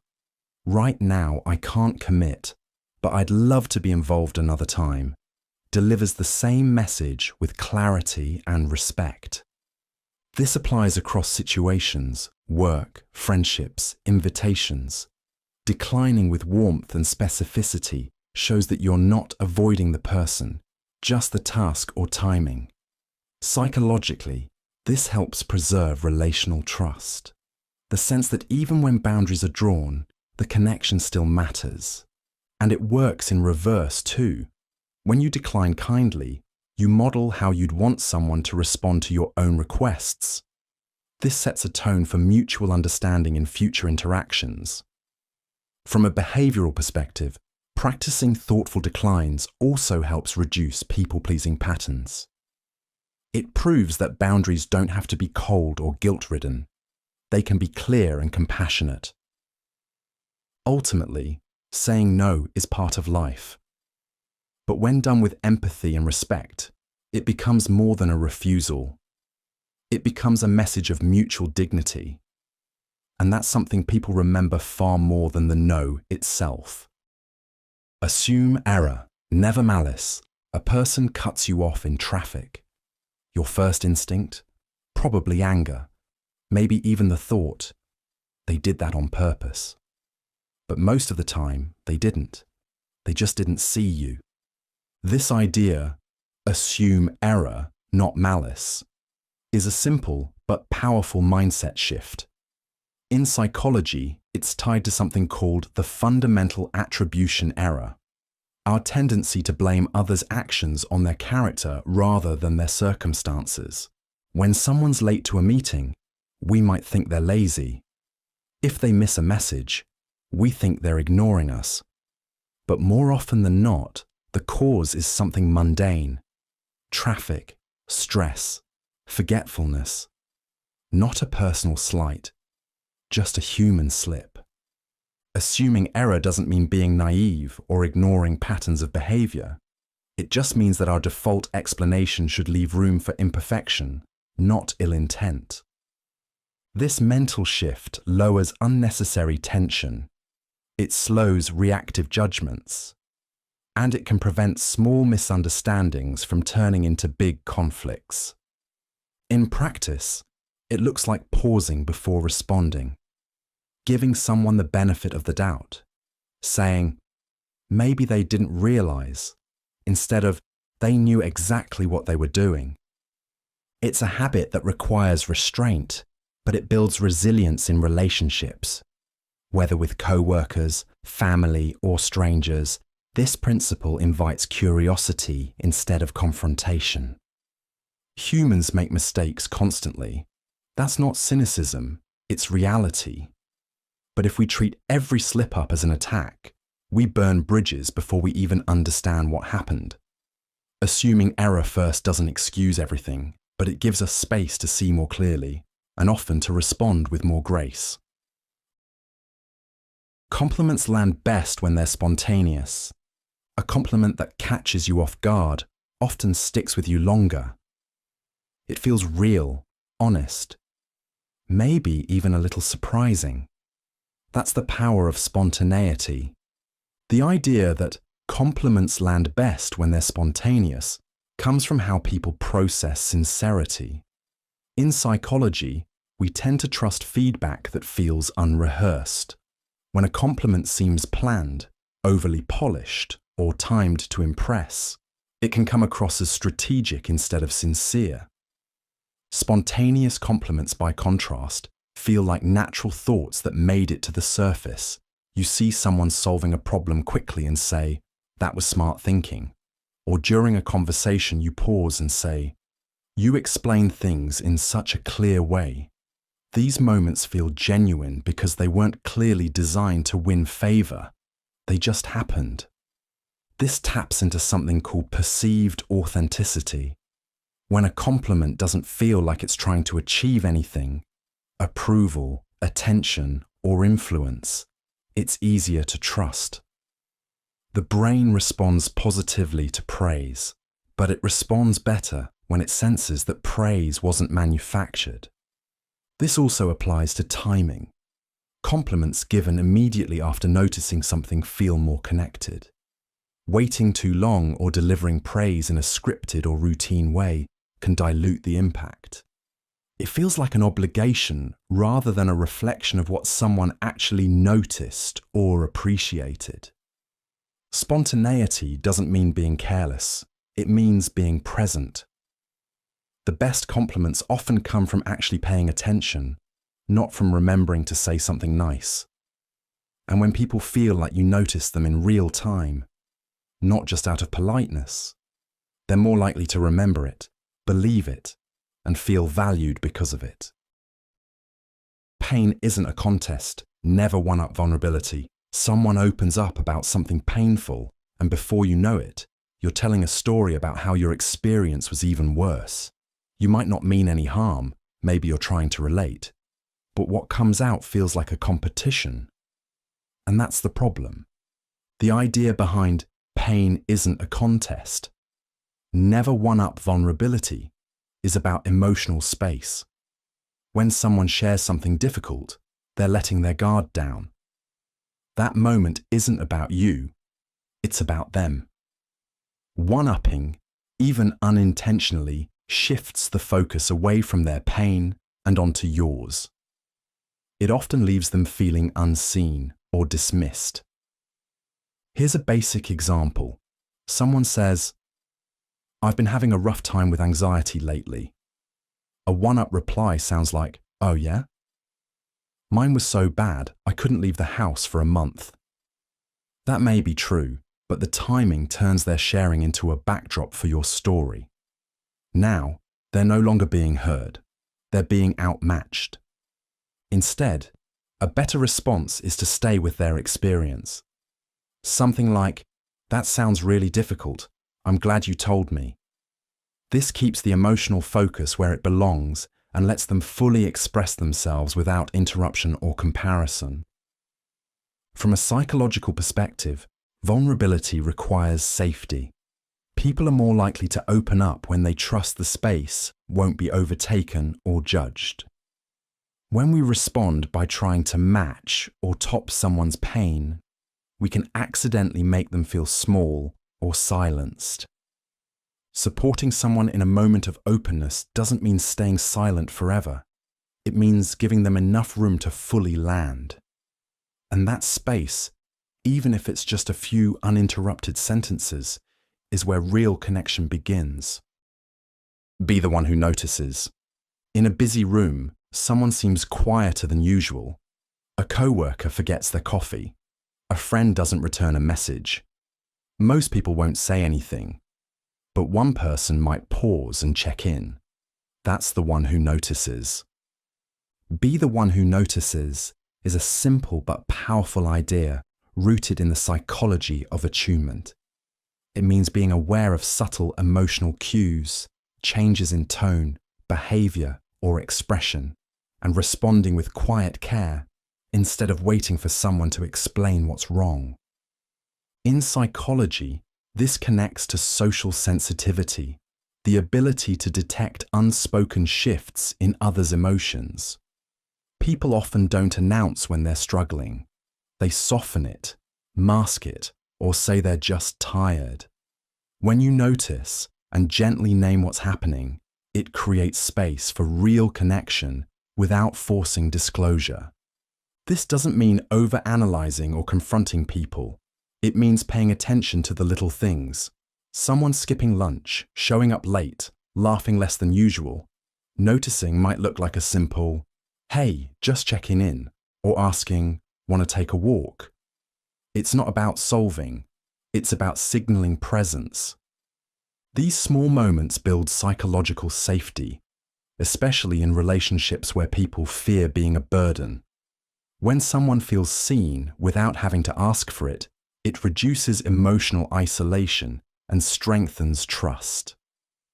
In the workplace, this kind of awareness contributes to better teamwork. In friendships, it deepens bonds over time. Being the one who notices doesn't require perfect timing or deep conversations. It just means showing up in small, consistent ways, especially when others pull back. And often, noticing is the first step toward helping someone feel like they don't have to carry it all alone. Text when you're late, even by 5 minutes. You're running a few minutes behind. Traffic lights, a last-minute email, a misplaced wallet. Things happen. But in that moment, the smallest gesture makes the biggest difference. Sending a quick text. From a psychological perspective, this taps into a concept called micro-signaling.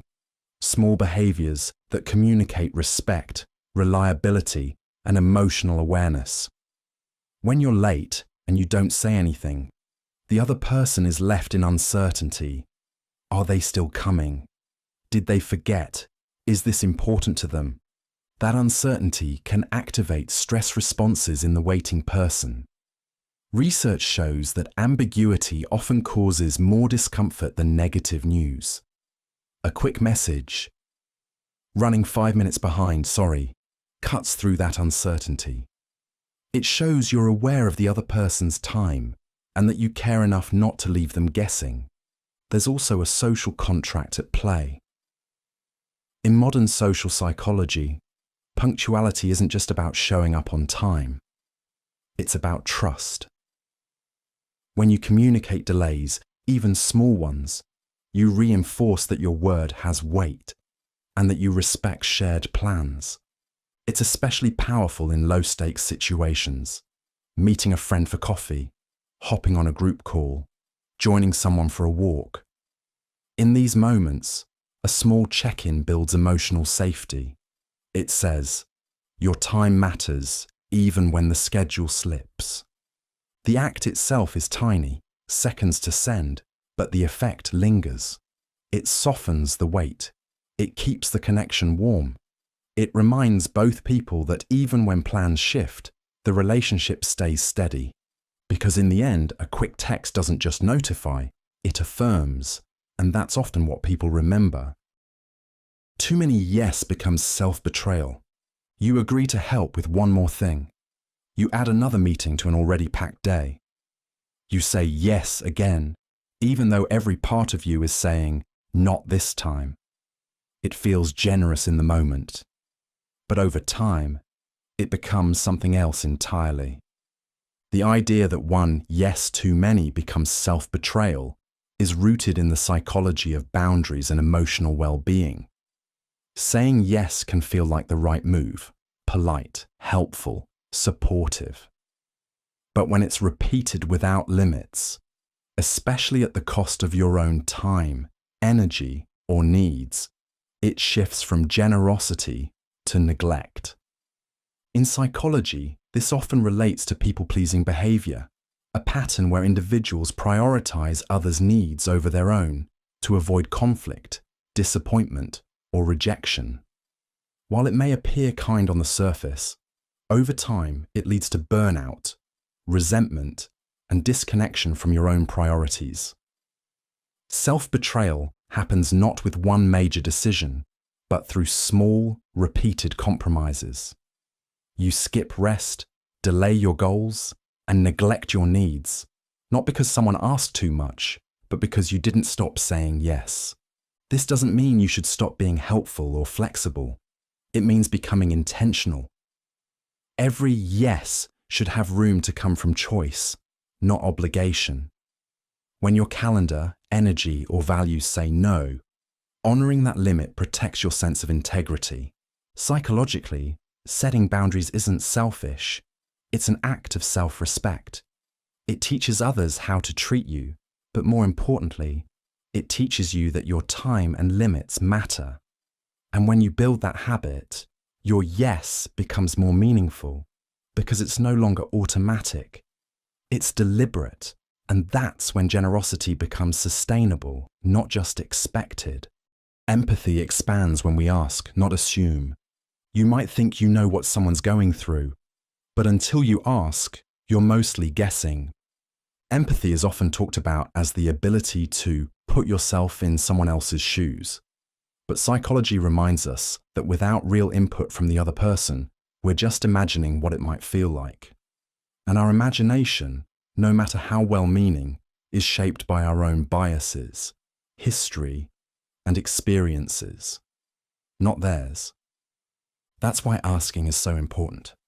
When you ask instead of assume, what was that like for you? Or, do you want to talk about it? You open the door to understanding instead of projecting. It may seem like a small shift, but it can change the entire emotional landscape of a conversation. You're not trying to be a mind reader. You're giving someone space to speak in their own words. In psychological terms, this reflects what's called cognitive empathy, understanding what someone thinks and feels by actively listening. Research shows that asking questions, especially open-ended ones, leads to more accurate insights and stronger emotional connection. It's the difference between thinking, "I bet they feel embarrassed," versus hearing, "I felt ignored, not embarrassed," which might totally reframe how you respond. This matters everywhere, at work, in friendships, even in small daily moments. When we assume, we oversimplify people. When we ask, we see their complexity. And that complexity is where empathy really grows. So instead of trying to fill in someone's story for them, offer them the mic.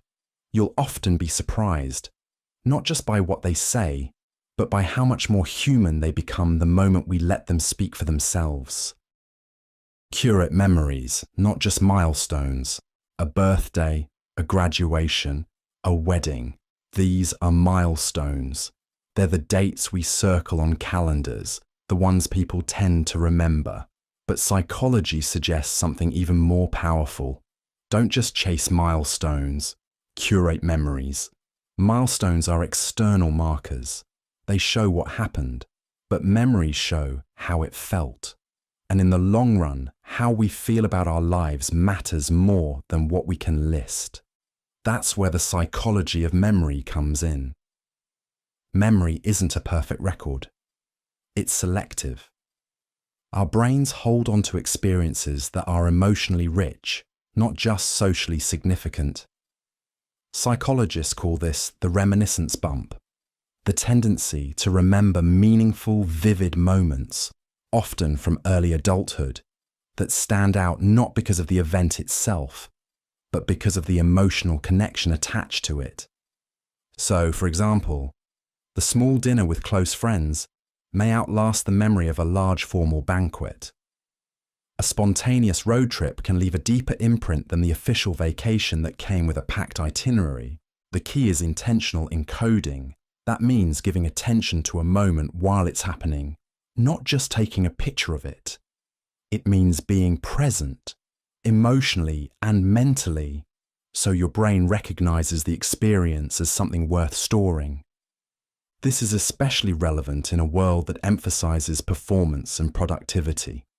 We often chase goals so fast we forget to slow down and take snapshots with our mind, not just our phone. But research shows that emotionally salient moments, not big achievements, contribute more to our sense of fulfillment and identity over time. Curating memories is about making room for meaning, not just checking boxes. It's what turns ordinary time into something worth remembering. Stay until the story finishes. Someone starts telling you about a difficult moment, something they've been holding in, and halfway through, your phone buzzes or your mind starts to wander. Maybe you nod and say something supportive, but mentally you're already somewhere else. It's subtle, but it sends a clear signal. Their story doesn't deserve your full attention. Stay until the story finishes is about more than just patience. It's about presence. In psychology, when someone shares a vulnerable experience, they're doing something that involves risk. They're gauging whether the space is safe, whether you'll stay with them through the discomfort, or check out halfway. When a story is emotional or deeply personal, it doesn't always come out smoothly. People pause, lose their words, or backtrack. That doesn't mean they're done. It means they're still processing as they speak. Jumping in too early with advice, conclusions, or a new topic can shut down what could have been a meaningful connection. For example, someone might start telling you about a falling out with a family member. Mid-sentence, they pause or say, "It's stupid, never mind." This is the moment to stay, not to agree it's stupid and move on. Staying means gently waiting, signaling with your posture or a short, "I'm listening," that it's okay to continue. Psychologically, this reinforces emotional safety. It tells the speaker that their words matter, even if they arrive slowly or awkwardly. And it encourages future openness, because people remember when they felt truly heard. Holding your attention just a little longer than feels necessary can make a big difference. Often, the most honest part of a story comes right after the moment most people tune out. Staying until it's finished doesn't just show respect, it's how trust is built. Spot the single player in the multiplayer lobby. You're in a group chat. Everyone's cracking jokes, throwing memes, and the energy feels shared. Except one person keeps replying with off-topic rants or dominating every thread like it's a solo stage. That's the single player in the multiplayer lobby. In psychology, this behavior relates to social attunement, the ability to match your actions with the mood, pace, and purpose of a group. When someone treats a group dynamic like a personal monologue, it's often a sign of low social synchrony, a disconnect between personal needs and the group's rhythm. Sometimes this happens because a person is unaware of how they're coming across. They may be anxious, overexcited, or just misreading the room. In other cases, it can reflect something called egocentric communication, where the speaker's focus stays entirely on their own experience, without adjusting to how others are responding. Spotting it doesn't mean judging it. It means noticing when the flow breaks. In team meetings, it's the person who talks long past their turn. In friend groups, it's the one who hijacks every story to tell their own. They aren't necessarily trying to disrupt anything. They might not realize the group is a shared space. Understanding this dynamic matters because smooth social interaction depends on turn-taking, empathy, and mutual awareness. When just one person plays by different rules, it puts pressure on everyone else to either accommodate or disengage. Recognizing when someone's playing solo in a group space isn't about calling them out. It's about finding small ways to bring them back into the fold through gentle cues, redirection, or offering space without isolation. Because multiplayer works best when everyone remembers they're not alone at the controls. Merge like a zipper, not a joust. You've probably been there, two lanes merging into one, and everyone either speeds up to cut ahead or slams the brakes to avoid collision. But there's a smoother way, and it's not just about driving, it's about how we navigate shared space, whether on the road, in a workplace, or in everyday life. The idea is simple.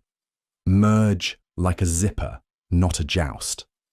In traffic psychology, this is called zipper merging, and it's not just polite. it's efficient. When each car takes turns at the merge point, it reduces congestion and frustration. But the psychology behind it reflects something deeper: how we manage fairness, cooperation, and social flow.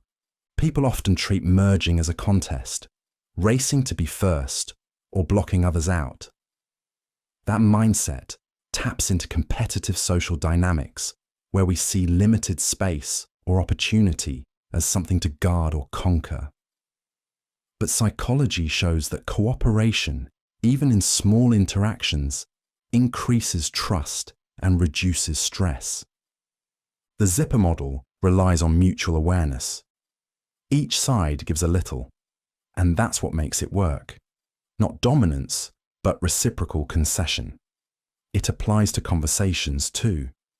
Think of a group discussion where people alternate speaking instead of one person monopolizing the airtime, or a meeting where contributions flow because people feel heard rather than overridden. Merging like a zipper is a reminder that systems, whether mechanical or social, run better when everyone understands timing, respect, and shared movement. It's not about slowing down or giving up your space. It's about syncing with others, so no one has to fight just to belong. And that small shift, on the road or in a room, makes everything run smoother. Not because one side wins, but because both sides move forward together. Silence is room to breathe, not a gap to fill. There's a pause in the conversation, and suddenly it feels uncomfortable. So you jump in, say something, anything, just to break the silence. It's a common reflex, but one that often cuts a moment short before it's had time to breathe. The idea that silence is room to breathe, not a gap to fill, is rooted in how our brains process information and emotion. In conversations, especially emotionally charged ones, people often need a few seconds to reflect, compose their thoughts, or simply feel what they're feeling. That silence isn't empty, it's doing important work. But because many of us are conditioned to view silence as awkward or a sign that something's gone wrong, we rush to fill it. We change the subject, offer quick advice, or add unnecessary commentary. In doing so, we can unintentionally interrupt someone's processing or pressure them into responding before they're ready. Think about a moment when someone shared something personal. If they paused for a few seconds, it didn't necessarily mean they were done. It meant they were still unfolding what they wanted to say. Letting that pause happen can feel uncomfortable, but it allows the other person to stay with their thought instead of switching gears prematurely. Psychologically, silence is part of communication. It gives people space to feel safe, especially when they're being vulnerable. It signals that there's no rush, no demand to perform, and that you're there not just to hear, but to listen. In relationships, therapy, or everyday conversation, the ability to sit with silence, even a few seconds longer than feels natural, can completely change the tone of an interaction. It shows patience, presence, and emotional maturity. And more often than not, what follows that quiet moment is exactly what needed to be said. Let someone stay mad without fixing it. When someone's upset, the urge to fix it kicks in fast. We want to calm them down, talk it out, or move things along. But not every emotion needs a repair. Sometimes the most supportive thing you can do is let someone stay mad without trying to make it disappear. The psychology behind this centers on emotional processing.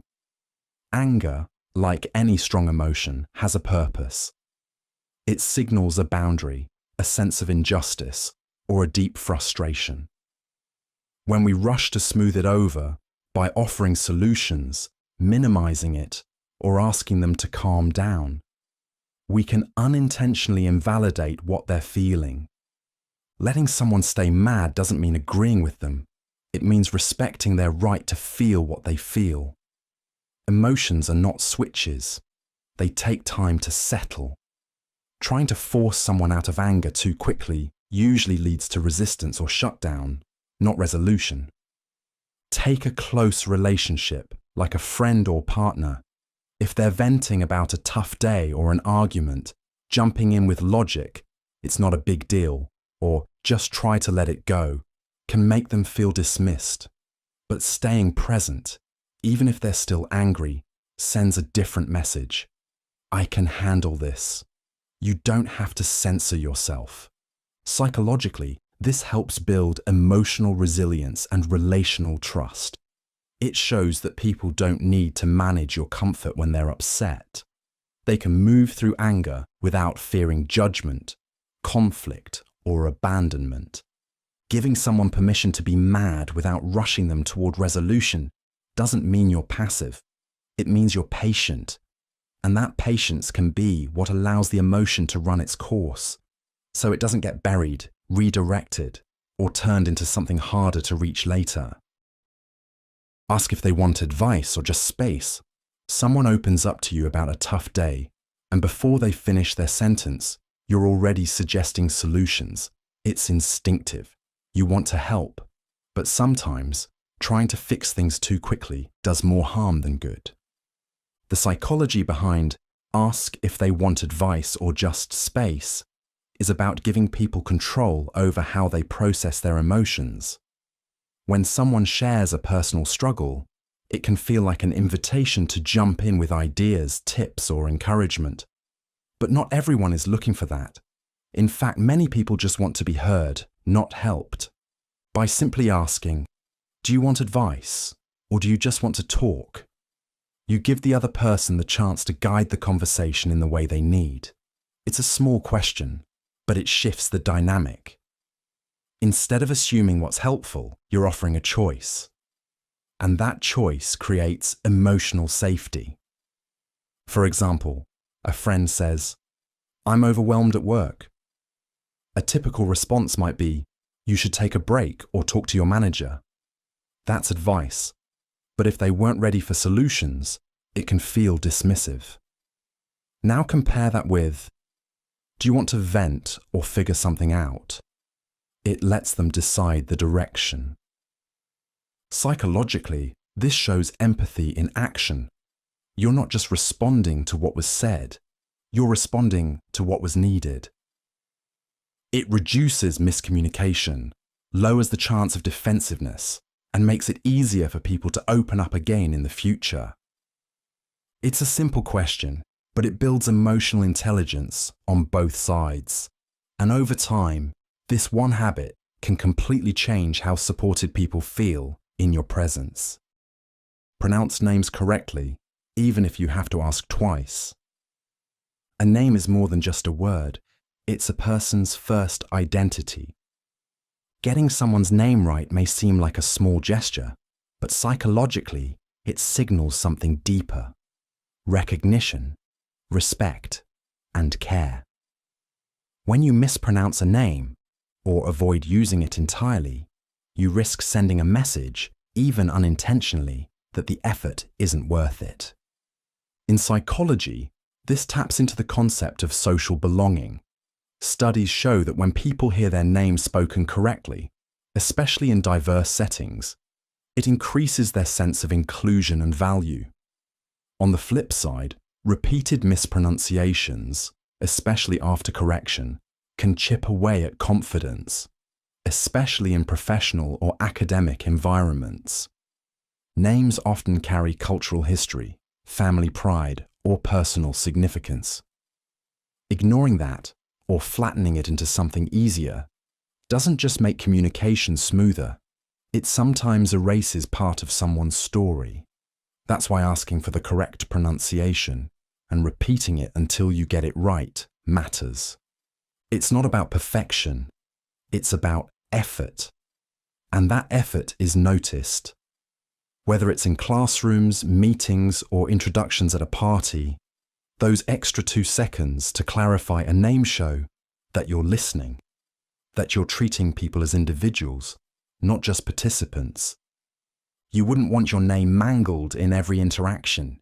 And for many people, that's not an occasional slip. It's a daily occurrence.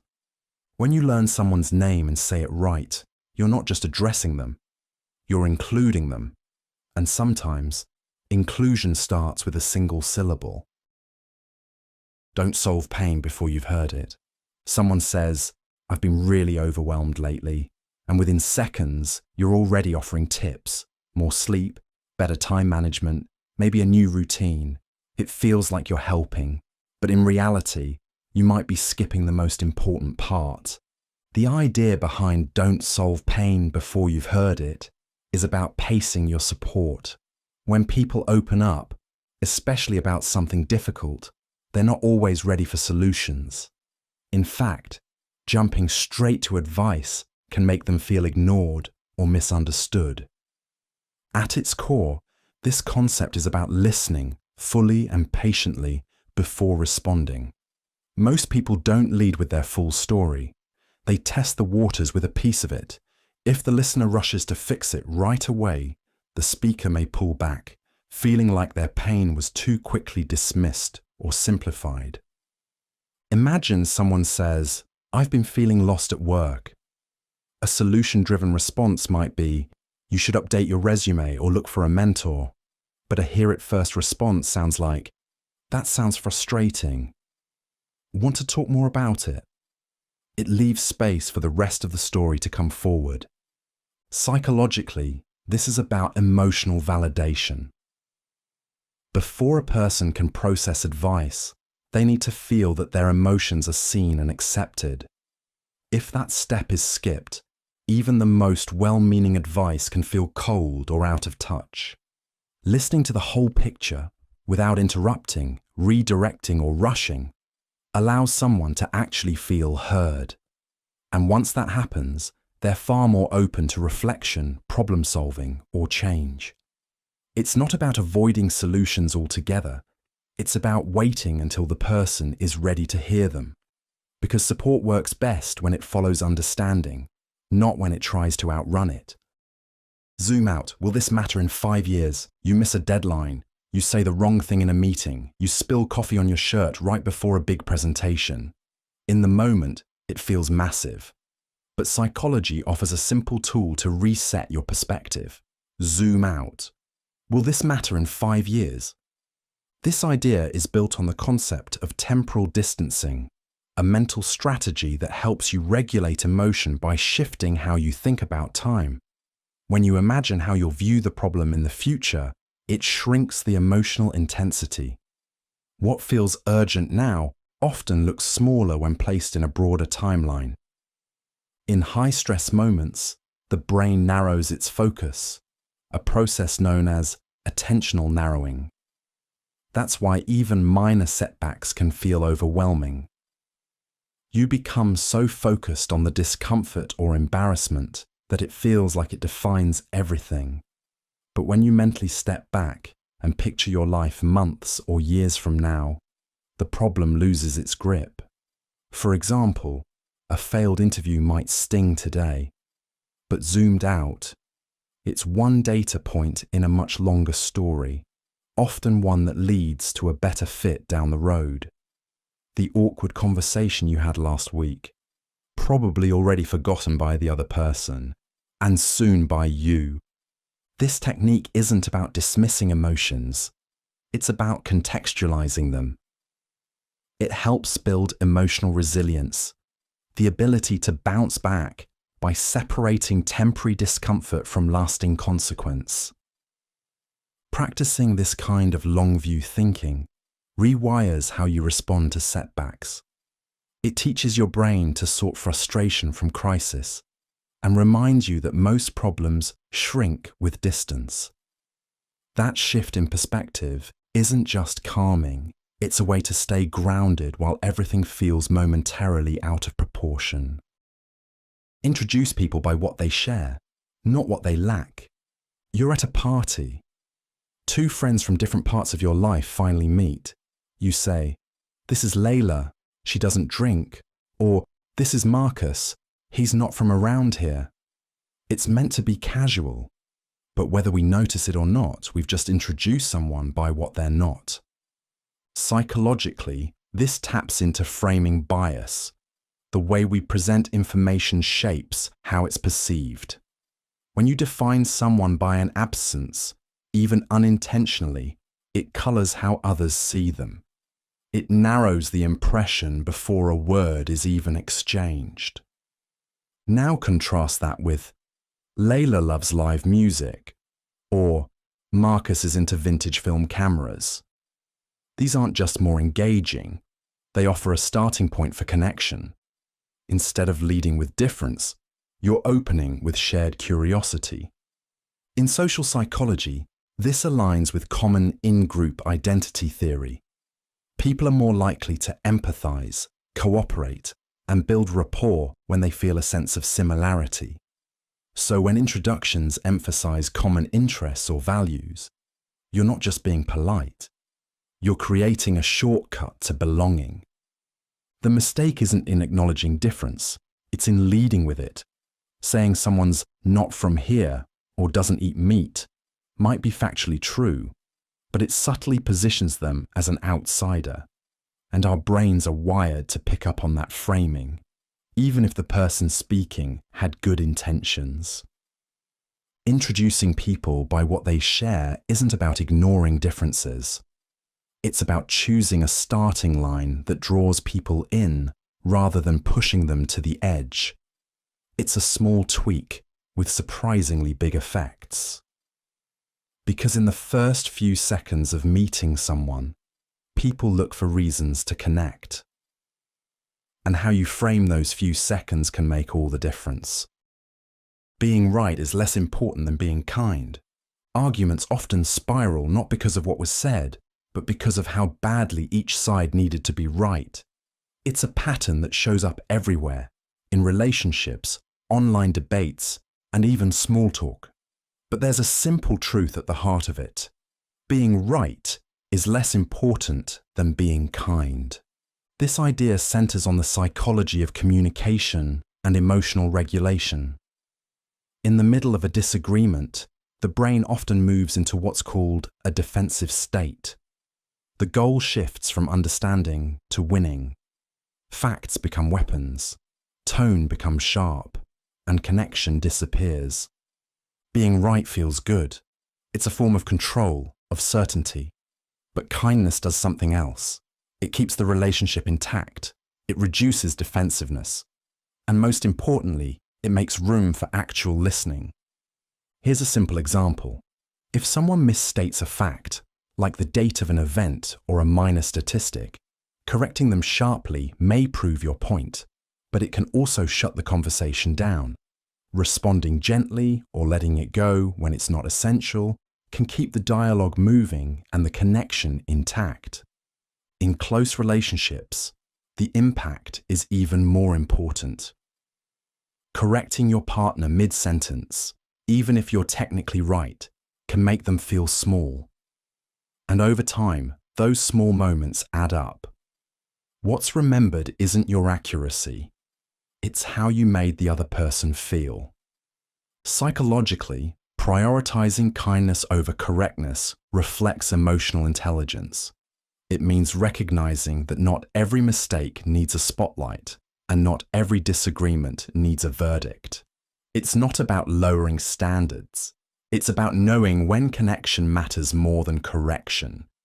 Because in the long run, being kind builds something stronger than winning an argument. It builds trust, and that's what makes conversations worth having. Credit original sources. History has enough erasures. Someone once had to be the first to say it, test it, or risk being wrong. Giving credit honors that moment.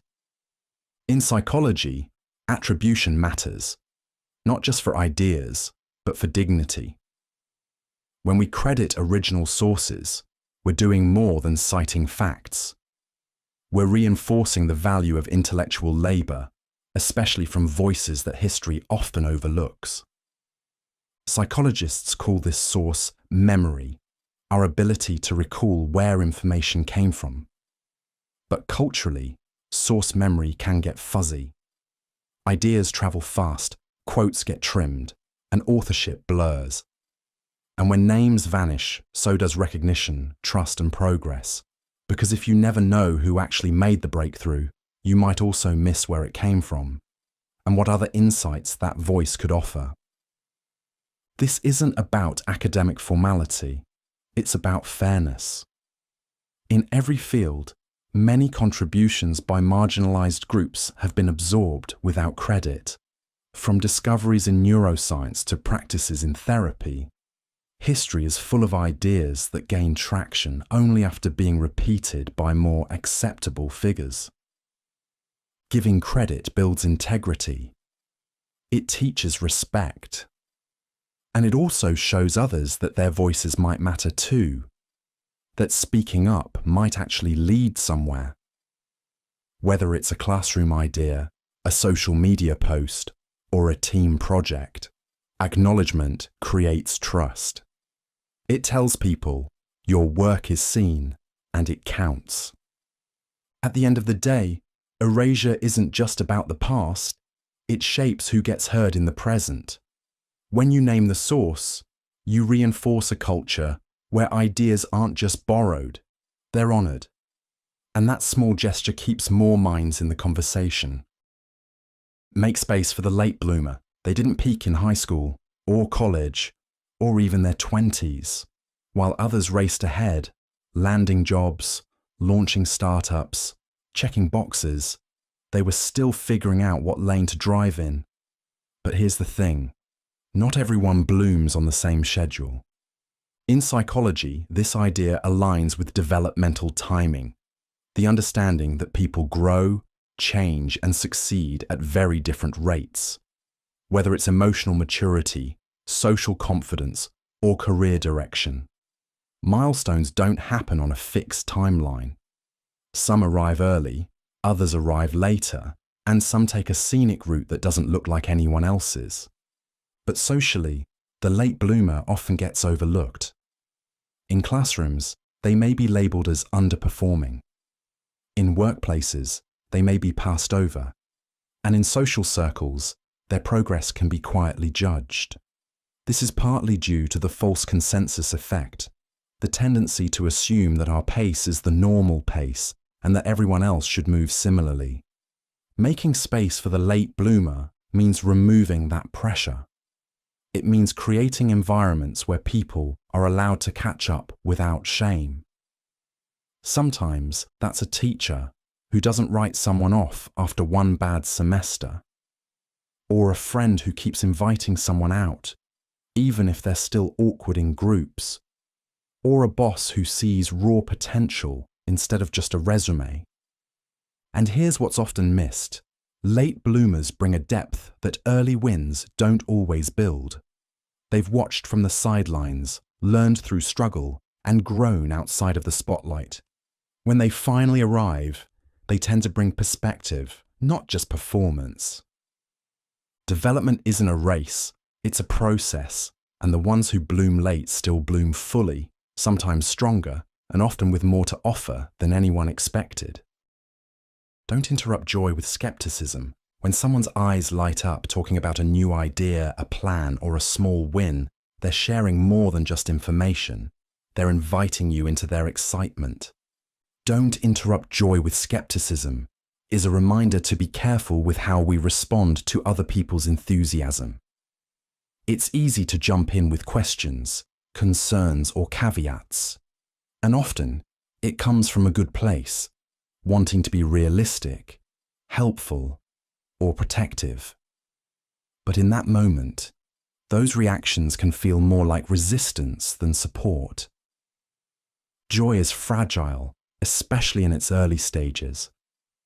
When someone shares something that makes them feel alive, they're in a vulnerable state. Cutting that down with a doubtful, "Are you sure that'll work?" or a dismissive, "That's been done before," can feel like a splash of cold water on a warm moment. This doesn't mean abandoning critical thinking.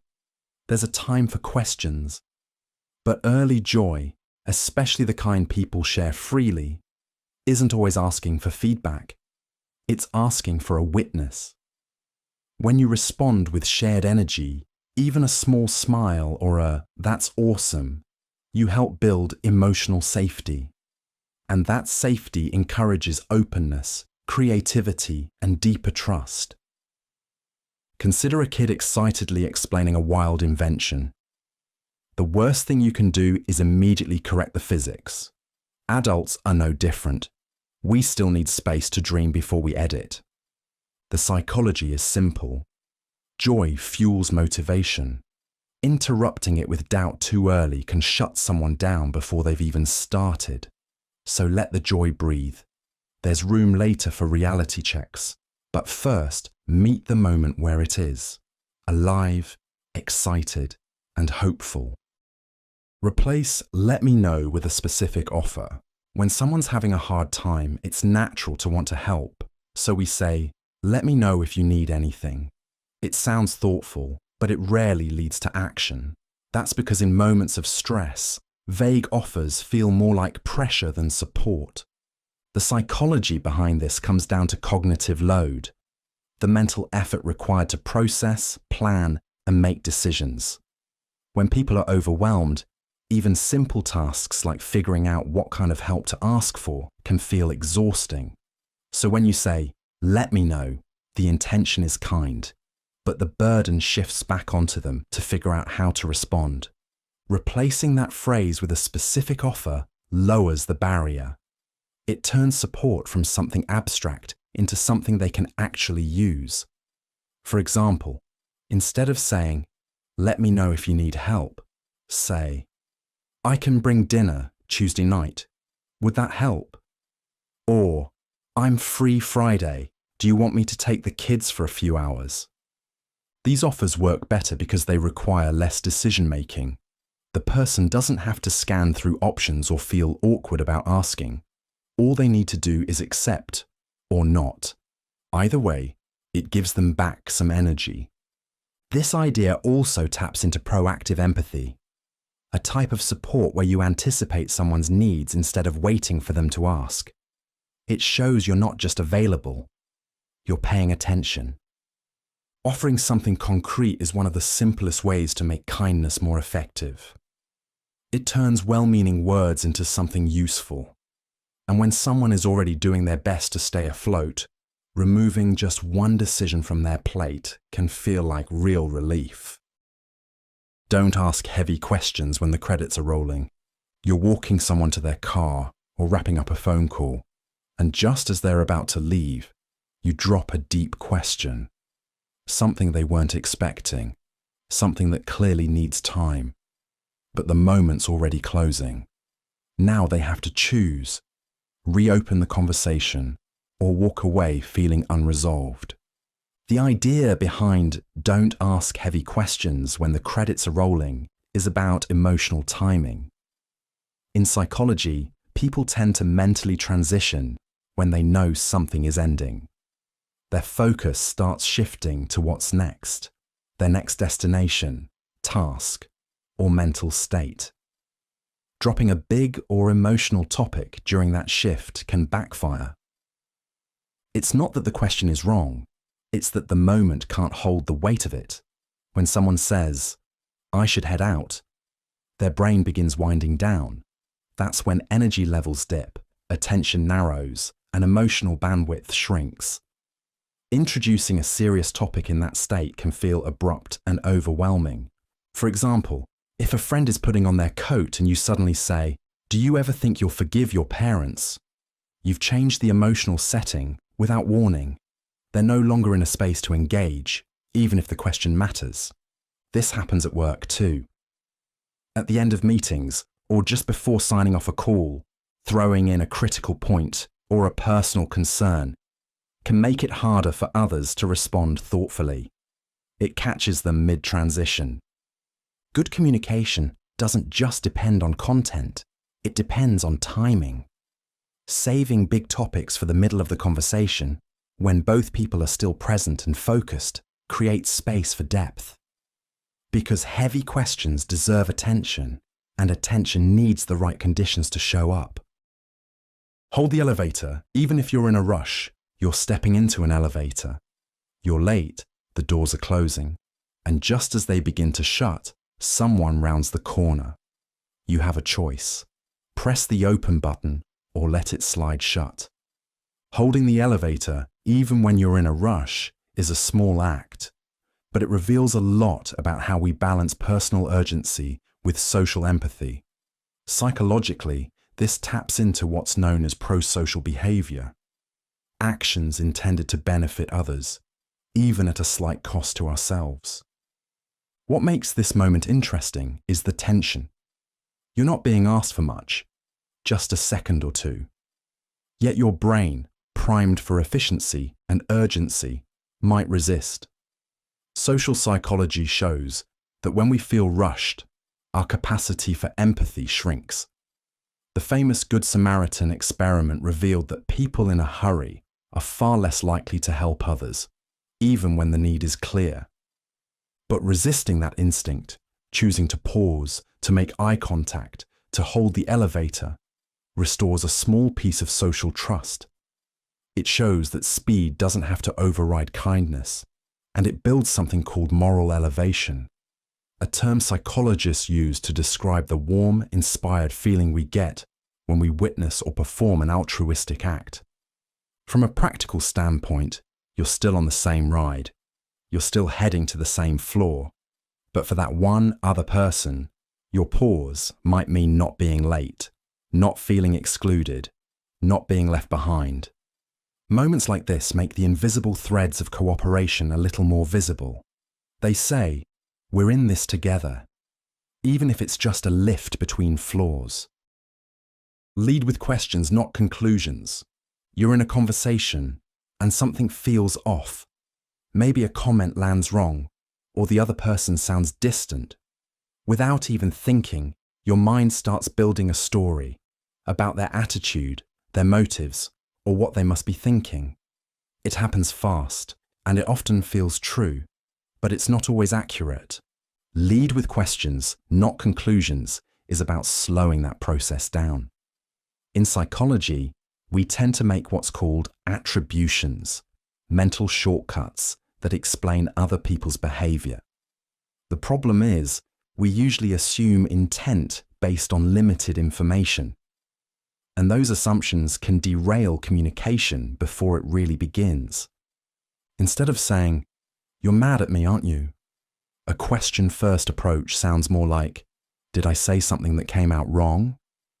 It doesn't accuse, it invites. That small difference can turn a tense exchange into a chance for clarity.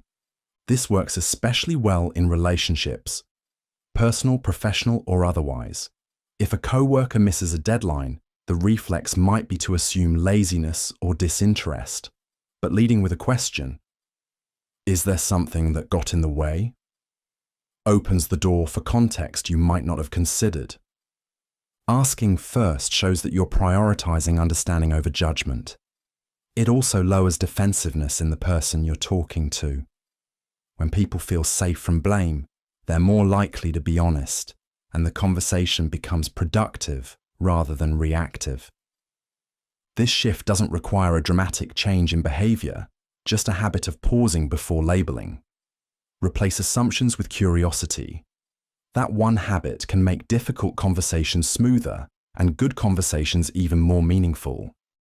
Let people exit conversations gently. When someone says, "I should get going," it's not always just about time. It's often a gentle signal that they're ready to wrap things up. But in social situations, that signal gets ignored more often than you'd think. And that's where things get awkward. Let people exit conversations gently is a social and psychological cue that's easy to miss but important to understand. In everyday interactions, whether it's a phone call, a coffee chat, or a casual catch-up, there's often a moment when one person starts sending soft signals that they're ready to leave. They might check the time, shift their body, or say something like, "Well, anyway." These are quiet ways of closing the loop. Ignoring those cues by starting a new topic or stretching the conversation further can make people feel trapped. It shifts the tone from friendly to forced, and the more this happens, the more emotionally tiring these interactions become over time. Psychologically, this relates to autonomy. People want to feel like they can manage their own time and energy without needing to defend it. If exiting a conversation turns into a negotiation or a guilt trip, it chips away at that autonomy. Letting someone leave gently doesn't mean ending things abruptly. It just means recognizing the cues, responding with warmth, and making the exit feel easy.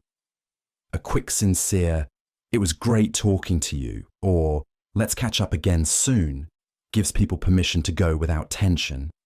This small shift in awareness can make conversations more respectful and sustainable, especially in friendships or work settings where energy and time are often stretched thin.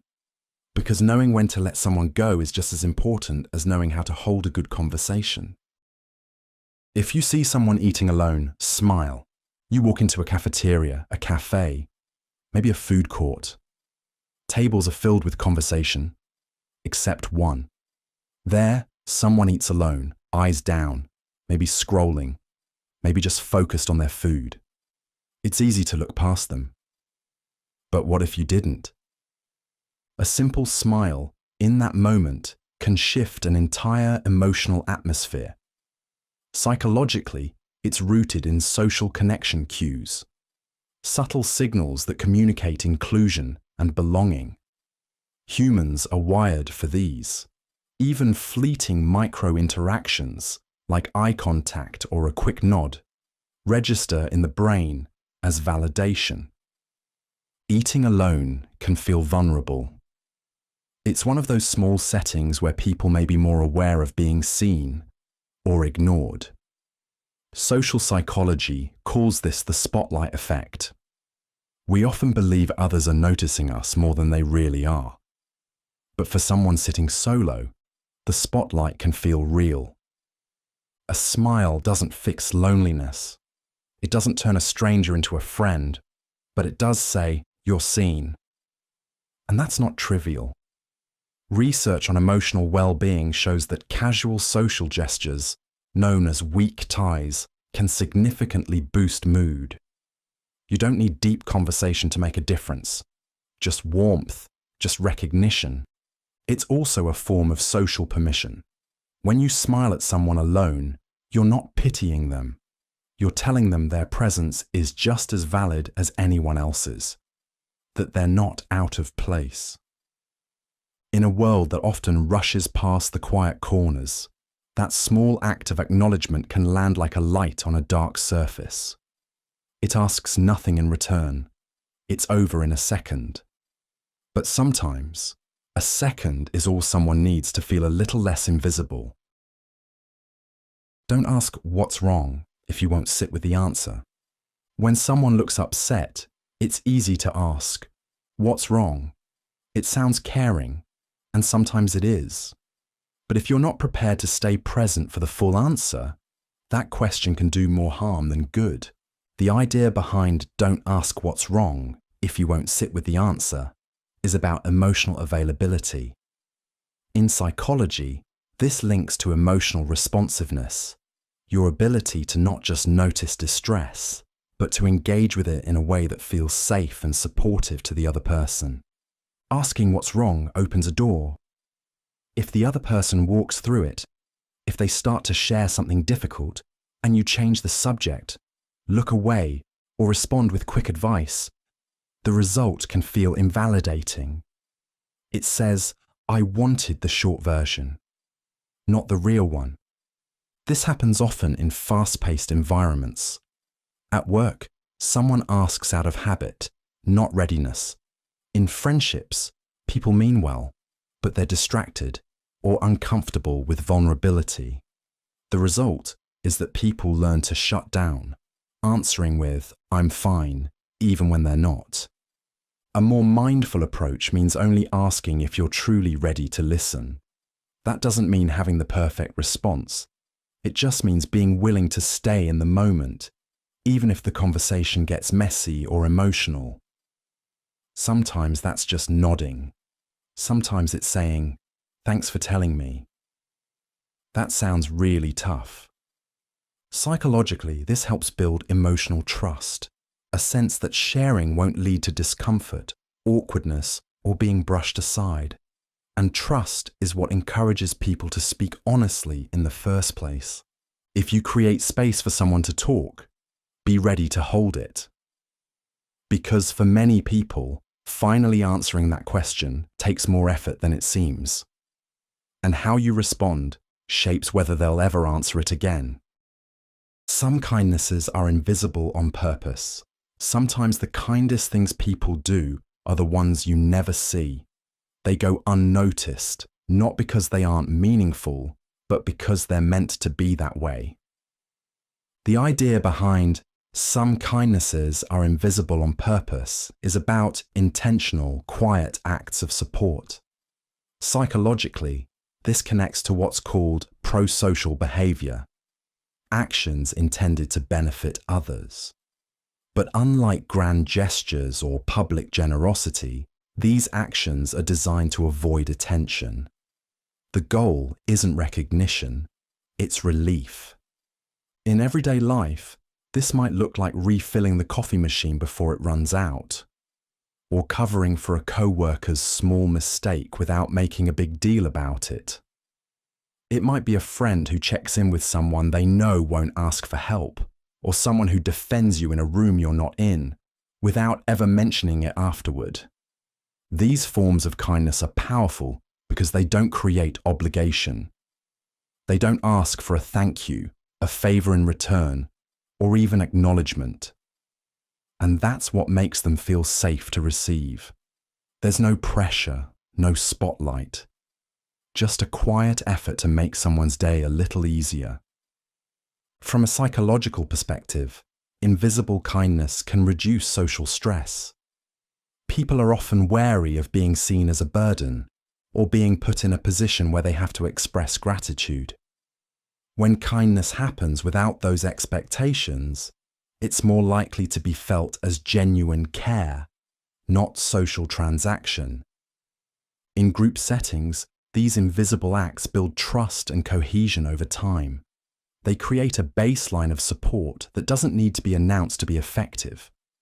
And while they may go unseen by most, they often leave a lasting impression on the one person they were meant for.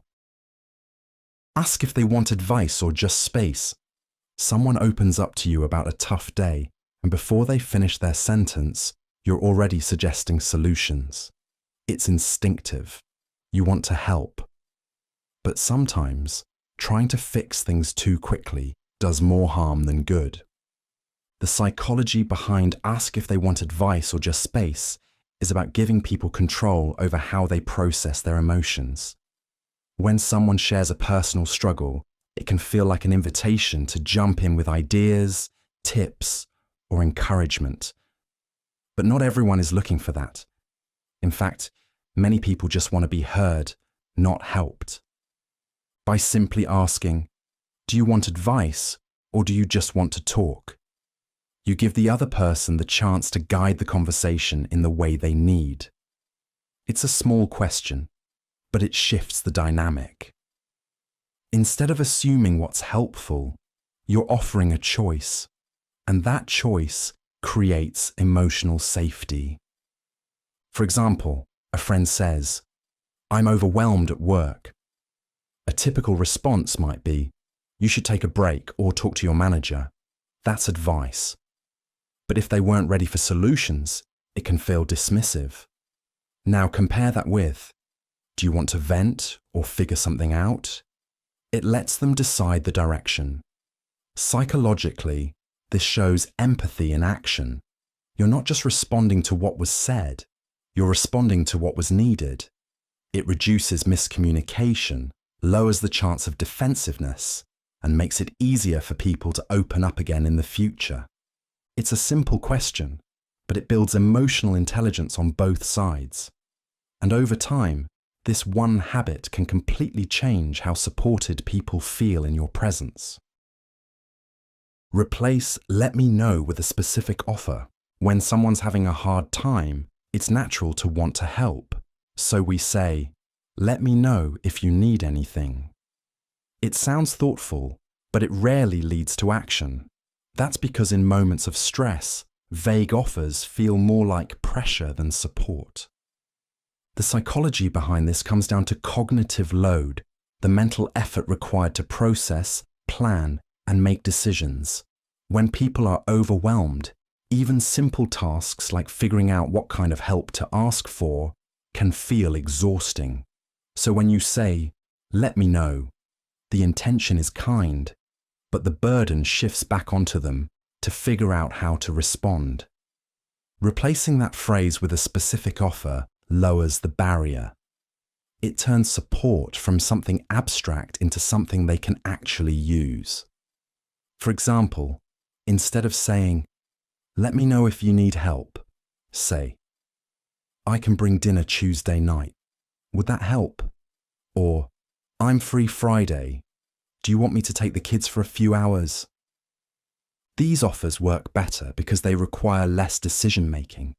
The person doesn't have to scan through options or feel awkward about asking. All they need to do is accept or not. Either way, it gives them back some energy. This idea also taps into proactive empathy, a type of support where you anticipate someone's needs instead of waiting for them to ask. It shows you're not just available, you're paying attention. Offering something concrete is one of the simplest ways to make kindness more effective. It turns well-meaning words into something useful. And when someone is already doing their best to stay afloat, removing just one decision from their plate can feel like real relief. Don't confuse silence with indifference. When someone doesn't respond right away, when they go quiet during a tough moment, it's easy to assume they don't care. But silence doesn't always mean indifference. Sometimes it means they're feeling more than they can say.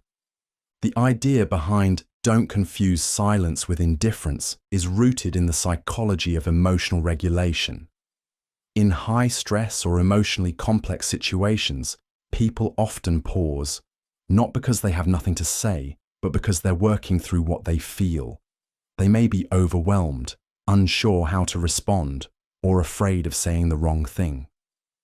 This is especially true in conversations involving grief, conflict, or vulnerability. Silence might look like distance, but inside, a lot may be happening. Guilt, fear, discomfort, or simply the search for the right words.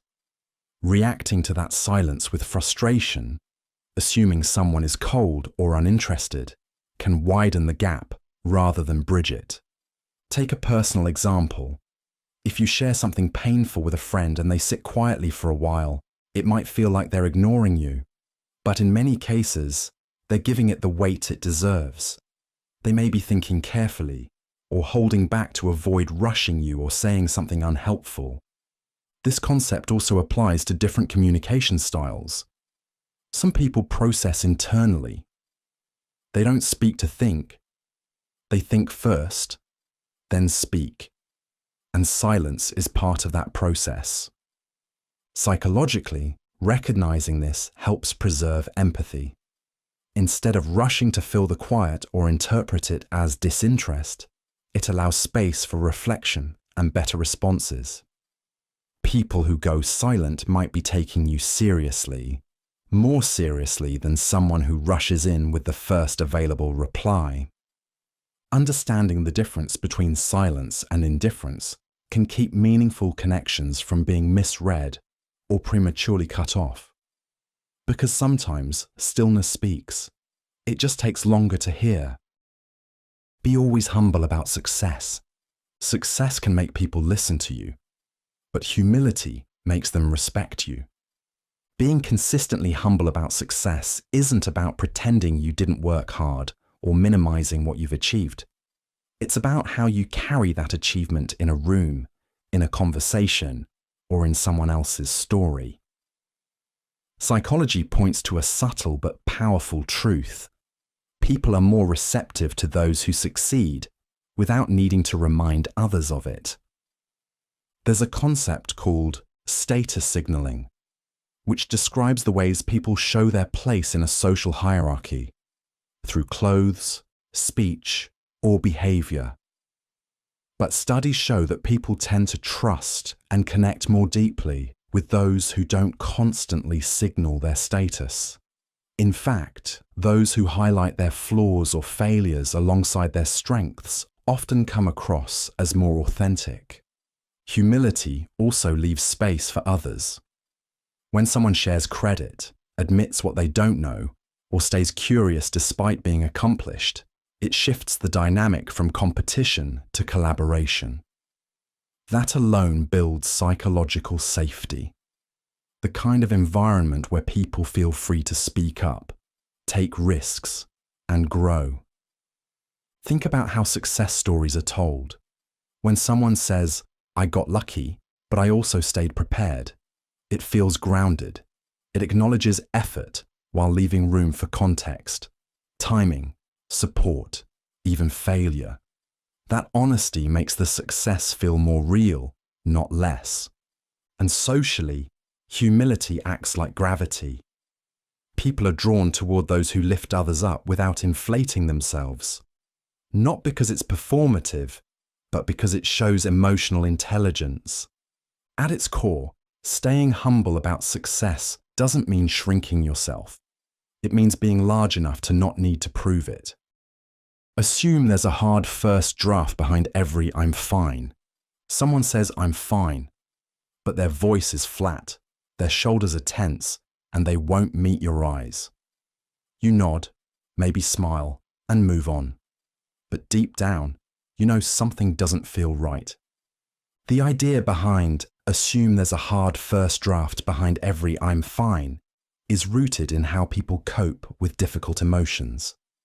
When someone says those two words, it's often not the full truth. It's the version that felt safe enough to say out loud. In psychology, this is related to emotional filtering. People don't always express what they're really feeling, especially when those feelings are complicated, raw, or still being sorted out. "I'm fine" is often the placeholder, something that buys time, or protects the speaker from going deeper before they're ready. Think of it like writing. The first draft isn't polished. It's messy, hesitant, sometimes full of half-formed thoughts. The same goes for expressing pain. When someone says, "I'm fine," they might really mean, "I don't know how to talk about it yet," or "I'm not sure how you'll respond." This doesn't mean you need to pry or push. What it means is, listen more carefully, pay attention to tone, body language, or patterns in behavior. If you respond with patience and presence, not pressure, it becomes easier for the real story to come out over time. People often reveal themselves in layers, especially when they're hurting, and behind that short phrase might be something important they haven't figured out how to share yet. By assuming there's more beneath the surface, you stay open to what matters most. Not the words themselves, but the effort it took to say anything at all. Live in a way that relieves, not adds emotional weight. Some people leave you feeling lighter after a conversation. Others leave you carrying something extra. To live in a way that relieves, not adds emotional weight, is about the kind of psychological footprint we leave behind in everyday interactions. It's less about dramatic actions and more about small, repeated choices, how we speak, how we listen, and how we respond under pressure. Psychologists often talk about emotional contagion, the idea that moods and stress can spread from person to person. But it works both ways. Calm, kindness, and emotional steadiness are just as contagious. When someone stays grounded in a tough moment, they make it easier for others to do the same. When someone validates rather than dismisses a feeling, they give permission for honesty without shame. Living this way doesn't mean avoiding conflict or pretending everything's fine. It means showing up with emotional intention. Do your words increase someone's sense of fear or help clarify it? Does your silence create uncertainty or offer space for reflection? Take work environments, for example. A leader who handles bad news with transparency and calm helps the team process without panic. In friendships, simply listening without rushing to fix can relieve more pressure than advice ever could. Even physical presence matters. People tend to co-regulate each other's stress levels. A steady tone of voice or a grounded posture can ease tension without saying much at all. This mindset is about emotional impact awareness. You don't have to solve anyone's problems, but if how you live makes others feel steadier, not shakier, you're already doing more than enough. Your reaction is part of someone else's memory. A memory isn't just what happened, it's how someone felt about it, and how they felt often comes down to how someone else reacted in that moment. The idea that your reaction is part of someone else's memory is a reminder that responses stick, not just in the short term, but in the lasting emotional narrative people carry forward. Whether it's how you responded to someone's vulnerable story, a mistake they made, or a moment of celebration, your expression, your words, your tone, all of it gets stitched into how they'll remember that day. This isn't about walking on eggshells. It's about understanding that memory isn't recorded like video. It's filtered through emotion, and emotion is shaped by interaction. Neuroscience research shows that when people recall memories, they don't just access the facts, they relive the emotions. And the emotional tone often comes from how the moment was received by others. Think of a child excitedly showing off a messy drawing. A flat or distracted reaction might not seem harmful, but it becomes the emotional backdrop of that memory. On the other hand, a warm, interested response can turn even a small event into something cherished. It's the same in adult relationships. When someone shares a personal story or confesses a fear, how you respond shapes how safe they feel being open in the future. Psychologists call this co-regulation. Our nervous systems affect each other. Reactions can soothe or agitate, encourage or shut down.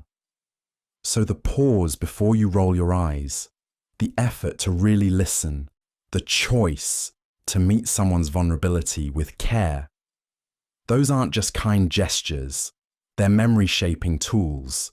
In short, we help write the emotional version of someone else's story, even if we don't realize it at the time. Don't punish someone for being fragile. When someone cries easily, gets overwhelmed, or struggles to bounce back right away, it's tempting to label them as overreacting, or to treat them like a problem. But that reaction can do more harm than good. The idea behind "don't punish someone for being fragile" is grounded in emotional safety. Fragility, in this context, doesn't mean weakness. It means sensitivity to stress, emotional pain, or change. For some people, emotional intensity is part of how they process the world. And when they're met with judgment or frustration, instead of patience, it adds a second layer of distress. Shame. Psychologically, this ties into what's called emotional invalidation. That's when someone's feelings are dismissed, minimized, or punished. It can sound like, "you're too sensitive," or "it's not that big of a deal." The message received is that their emotional responses are wrong or inconvenient, which can lead to anxiety, self-doubt, and emotional shutdown. Let's say a coworker breaks down after getting unexpected feedback. Responding with sarcasm or impatience may seem efficient, but it teaches them one thing: don't show emotion here. Over time, this creates a work environment where people bottle things up, avoid asking for help, or disengage entirely. The alternative isn't to walk on eggshells, it's to respond with basic support. A calm voice, a few minutes of listening, or even just not piling on can be enough. It's about treating emotional vulnerability as something to meet, not manage. Fragility isn't permanent. People recover better when they're allowed to feel safe while they're struggling. And the way others respond during those moments plays a big role in how quickly they regain their strength. Compassion doesn't mean lowering expectations. It means not adding pressure where support is needed most. Model vulnerability so others can risk growth. In any group, whether it's a workplace, classroom, or friend circle, people often hold back. They wait to see what's safe, what's accepted, and what's too risky to say. That's where the idea of model vulnerability so others can risk growth becomes powerful. In psychology, this connects to social modeling, the process of learning through observation. People take cues from those around them, especially those in leadership roles. If the environment feels closed or overly polished, most people will play it safe. But when someone openly shares a mistake, admits uncertainty, or speaks about something personal, it sends a different signal. It's okay to be real here. Vulnerability is often misunderstood as weakness. In reality, it's about emotional openness, being honest about fears, failures, or limitations without collapsing under them. When someone models this, it creates psychological safety, a term researchers use to describe environments where people feel safe enough to take interpersonal risks. For example, a manager who admits, "I missed something important in that report last week," makes it easier for the team to own their own learning curves. A teacher who says, "I used to struggle with this concept too," encourages students to ask questions without shame. Even a friend who says, "I've been having a tough week," makes it safer for others to drop their guard. This kind of modeling shifts group dynamics. It reduces fear of judgment and increases collaboration, creativity, and resilience. People stop trying to look perfect and start showing up honestly, which is where real growth happens. Leading with vulnerability doesn't mean oversharing. It means being willing to go first, because in human groups, permission often travels silently, and the person who opens up first gives everyone else a little more room to grow. Offer specific help. Reduce friction for the struggling. When someone is overwhelmed, saying, "Let me know if you need anything," feels supportive, but it rarely works. Not because you don't mean it, but because it puts the responsibility back on the person who's already struggling. The psychology behind offer specific help, reduce friction for the struggling, is based on how stress affects decision making. When people are emotionally drained or under pressure, even simple choices can feel exhausting. This is called decision fatigue. The more steps it takes to ask for help, thinking about what to ask, when and how, the more likely it is they won't ask at all. That's where specificity matters. Instead of offering open-ended help, offer something clear and actionable. Say, "I'm grabbing groceries. Want me to drop off dinner?"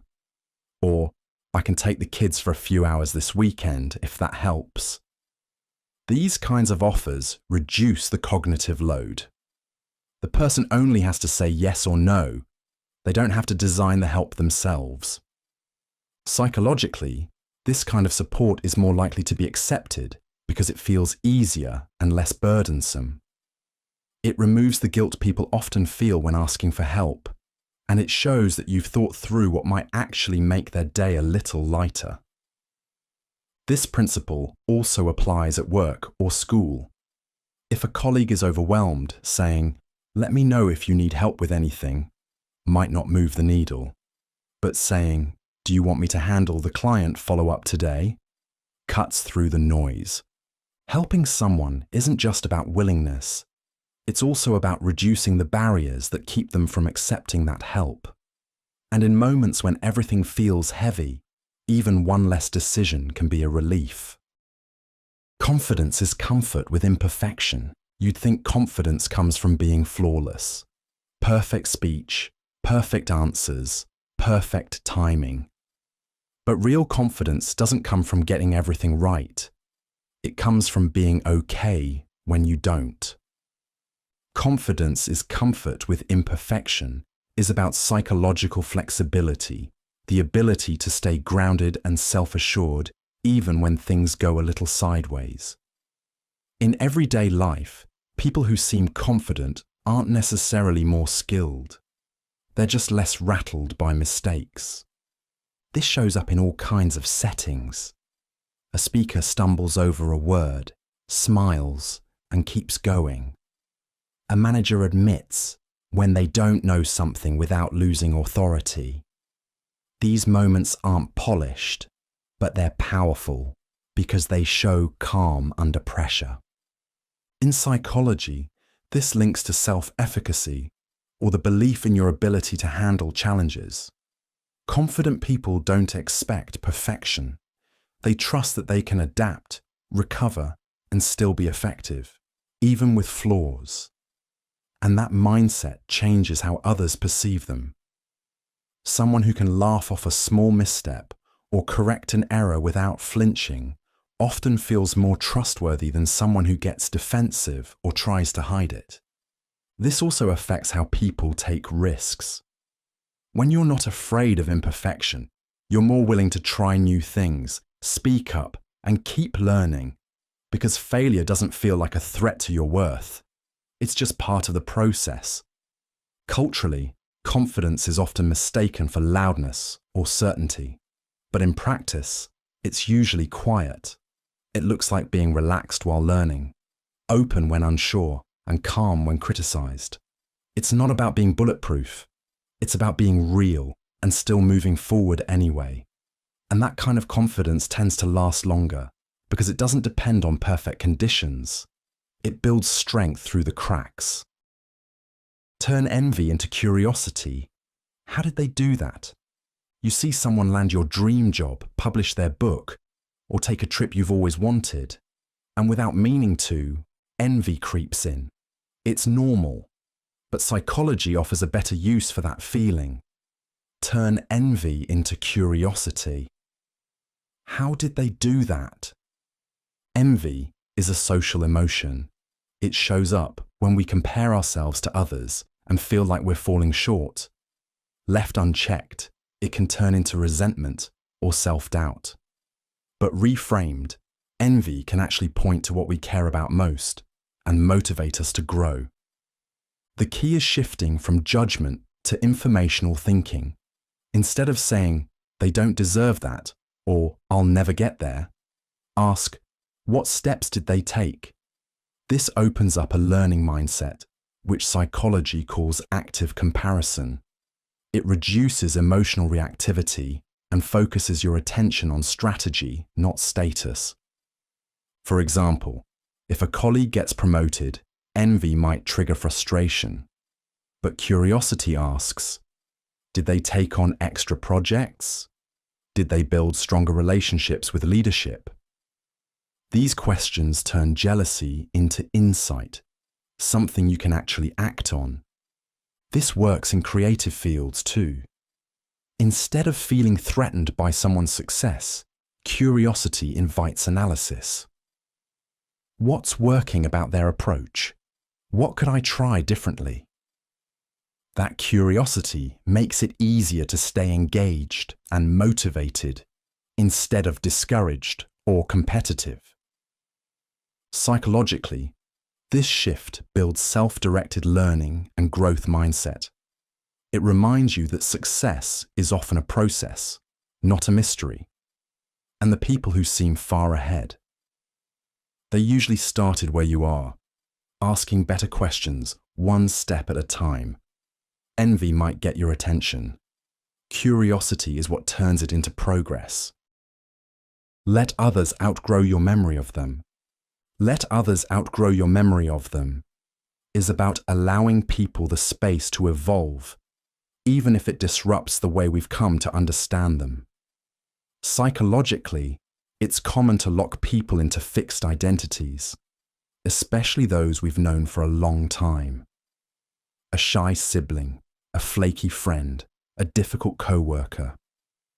Once we've labeled someone, we tend to filter new behavior through that old lens. This is called confirmation bias.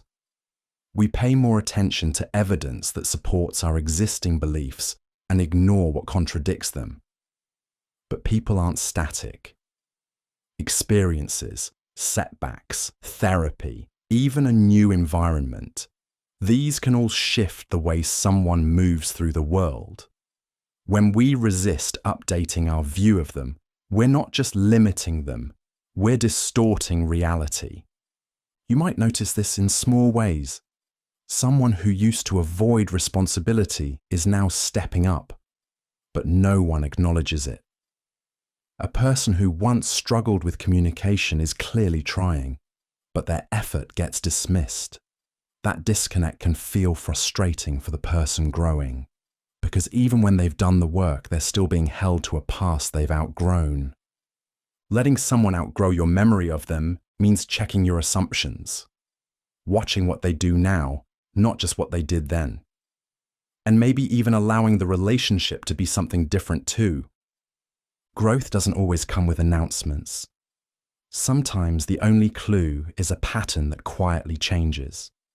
And when we recognize it without dragging the past back in, we make room for something healthier, for them and for us. Some things want witness, not repair. You hear someone vent about a breakup, a loss, or just a terrible week, and your first instinct is to fix it, offer advice, suggest solutions, try to make it better. But sometimes that instinct misses the mark. The idea behind some things want witness, not repair, is about understanding what emotional support really looks like. In many situations, people aren't asking for answers, they're asking for presence. Just someone to sit with them in what they're feeling without trying to change it. When someone shares something painful, it's often not because they think you have the solution. It's because they trust you enough to hold the weight with them. Trying to fix it too quickly can feel like you're sweeping their emotions aside, even when you mean well. For example, a friend says, "I still think about my dad every day," and it hits out of nowhere. A fix-it response might be, "You should try journaling or talking to someone." But a witnessing response sounds more like, "That sounds really hard. I'm here." You're not adding advice. You're offering steady presence. Psychologically, this kind of support activates something deeper than problem solving. It meets a need for validation, acknowledging that what someone feels is real and worth being felt. That kind of emotional attunement helps people process their experience on their own terms, without feeling rushed or minimized. Some experiences don't need a plan or a pep talk. They just need someone to stay present while the storm passes. And that presence, quiet, steady, and unforced, is often what helps people heal more than any quick fix ever could. Let them cancel, no guilt required. Sometimes plans fall through. Someone texts last minute to cancel dinner, reschedule a meeting, or say they're just not up for it today. And even if you understand, a little part of you might feel let down, or worse, annoyed. But here's the thing. Allowing someone to cancel without guilt isn't just kind. It's psychologically wise. Our brains are wired for social connection, but also for self-preservation. When someone cancels, especially with an honest reason, exhaustion, stress, anxiety, they're choosing honesty over performance. That's not a betrayal of the relationship. It's a sign of trust. Responding with frustration or guilt, even subtly, teaches the other person to mask what they need. Over time, it chips away at emotional safety. People begin showing up when they're running on empty, not because they want to, but because they're afraid not to. Letting someone cancel freely creates the opposite effect. It builds trust. It signals that your relationship isn't conditional on constant availability or perfect timing. And that matters, especially for those who struggle with burnout, social anxiety, or chronic overwhelm. It's also worth noting that many people over-apologize when they cancel, even if they've done nothing wrong. That's not because they're inconsiderate, it's because they've likely been made to feel guilty before. Meeting that moment with calm, no-pressure reassurance helps undo that learned fear. Of course, it's okay to be disappointed, but we can hold that disappointment quietly without layering it onto someone else. In the long run, flexibility strengthens connection more than forced presence ever could. Because the relationships that last aren't built on flawless attendance, they're built on mutual understanding. Letting someone step back without shame isn't weakness. It's one of the strongest signals of care we can give. Design rooms and conversations with ramps. Not everyone walks into a room or a conversation at the same pace.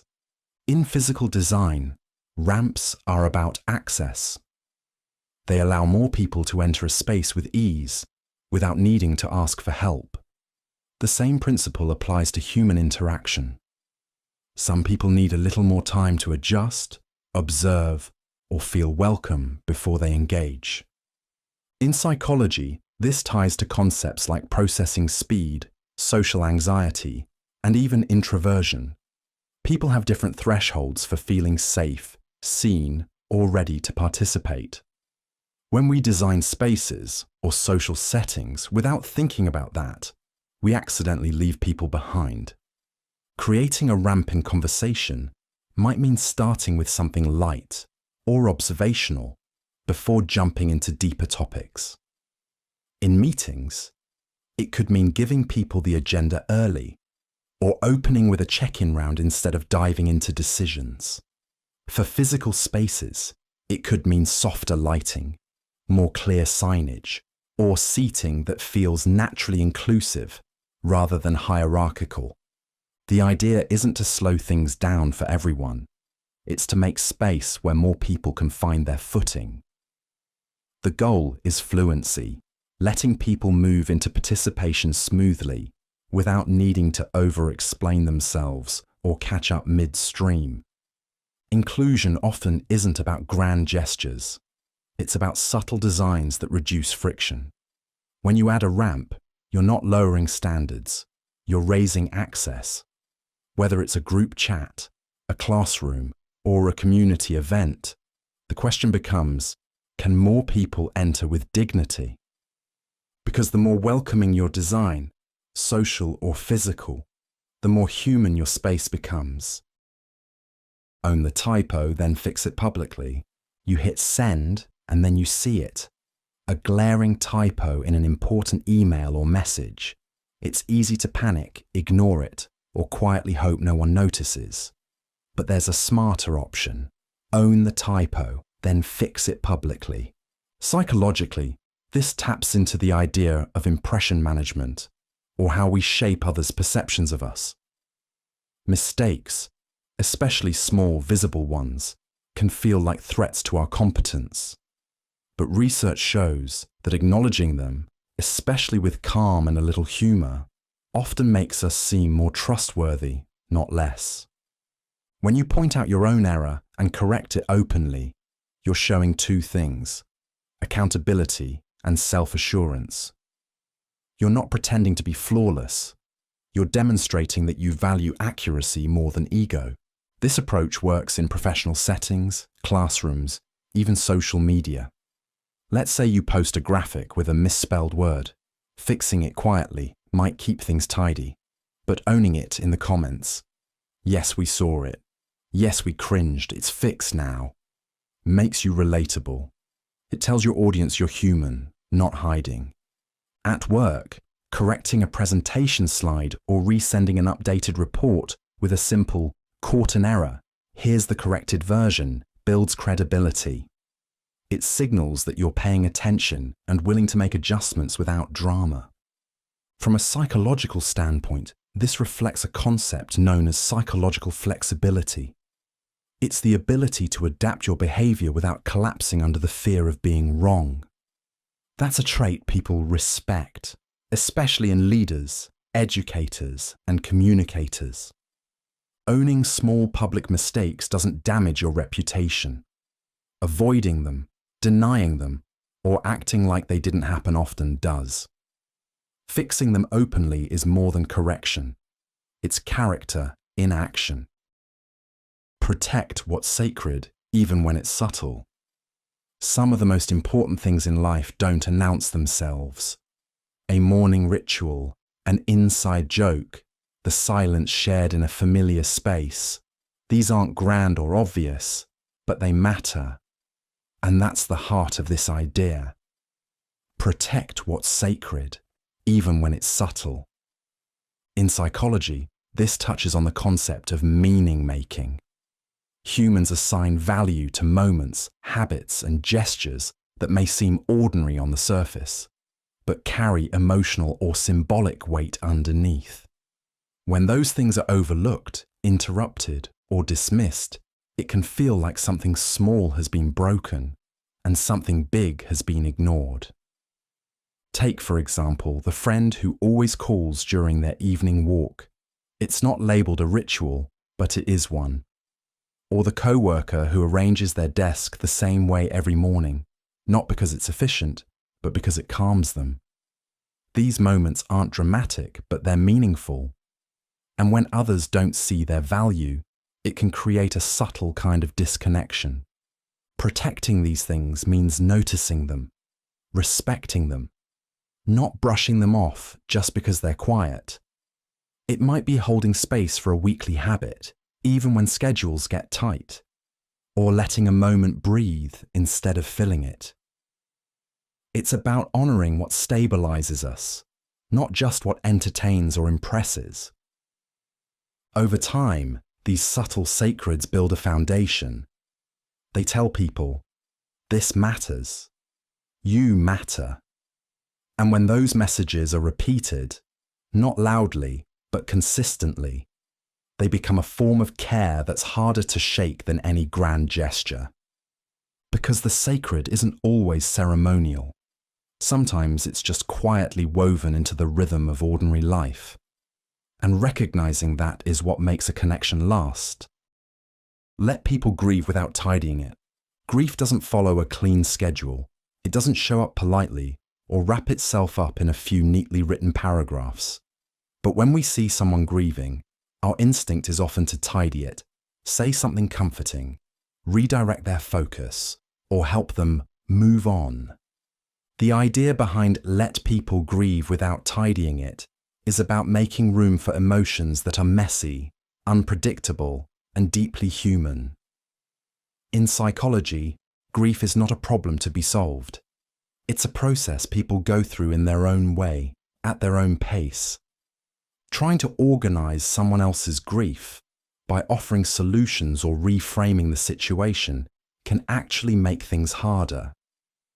When you say things like, they're in a better place, or at least you had time to say goodbye, you may mean well. But what often gets communicated is, your pain makes me uncomfortable, so I need to package it into something easier to handle. Letting someone grieve without tidying it means letting them cry, talk in circles, go quiet, or feel stuck, without trying to rush them out of it. It's about being there without managing the emotion. No pep talks, no silver linings, just presence. For example, if a friend is going through a breakup or a loss, you don't have to search for the perfect thing to say. You can simply say, I'm here if you need to talk, and mean it. That kind of steady support gives them space to process what they're feeling, instead of performing like they're okay. Grief often feels chaotic from the inside. The most supportive thing you can do is to not make it smaller or cleaner than it really is. Just let it be what it is, and let them know you'll stay through it. Answer the call even if it's awkward. There are some calls you don't expect. An old friend reaching out after years. A colleague who never calls suddenly ringing your phone. A family member messaging at an odd hour. And sometimes the easiest response is to let it ring. But answering, even when it feels awkward, can matter more than it seems. Psychologically, when people reach out, especially unexpectedly or clumsily, they're often doing so from a vulnerable place. Maybe they don't know how to say what they really mean. Maybe they're trying to bridge a gap they weren't sure could be crossed. The message might not be perfect, but the act itself is significant. Avoidance often feels safer. We tell ourselves it's not the right time, that we'll respond later, or that it's probably not important. But in psychology, avoidance rarely leads to clarity. It usually feeds anxiety. And the longer we leave those moments hanging, the harder they become to revisit. Even a short reply, a brief answer, or a simple, "Hey, I saw this, what's up?" sends a message back. I'm here. I saw you reach out. This isn't about keeping every door open forever. It's about understanding that our responses shape emotional safety. Ignoring a message may feel neutral, but it's rarely received that way. The brain tends to interpret silence as rejection or disconnection, even if it wasn't intended. Answering the call, literally or metaphorically, doesn't mean diving into a long conversation. It means recognizing that human connection often starts messily, awkwardly, and unpredictably. And a simple acknowledgement can be the difference between a missed opportunity and a rebuilt bridge. In a world that often values efficiency over empathy, sometimes the kindest thing you can do is pick up, pause, and listen, just for a moment. Hold space instead of holding court. You're in a conversation, someone starts opening up, and before long, it's turned into a lecture about your experience, your opinion, your advice. It happens easily, even with good intentions, but it's the difference between holding court and holding space. Holding space is a psychology-informed approach to supporting someone emotionally without trying to steer, solve, or center yourself. It means creating a safe, open environment where someone can speak freely and process what they're feeling, without interruption or judgment. In contrast, holding court is when the listener takes control of the conversation, often by offering too much advice, personal stories, or constant analysis. It may feel helpful in the moment, but it shifts the spotlight away from the person who actually needed to be heard. For example, someone says, "I've been feeling disconnected lately." A person holding court might immediately respond with, "I know what you mean. That happened to me last year when I started my new job, and here's what I did." That kind of response sounds supportive on the surface, but it quickly turns the moment into your story. Holding space would look different.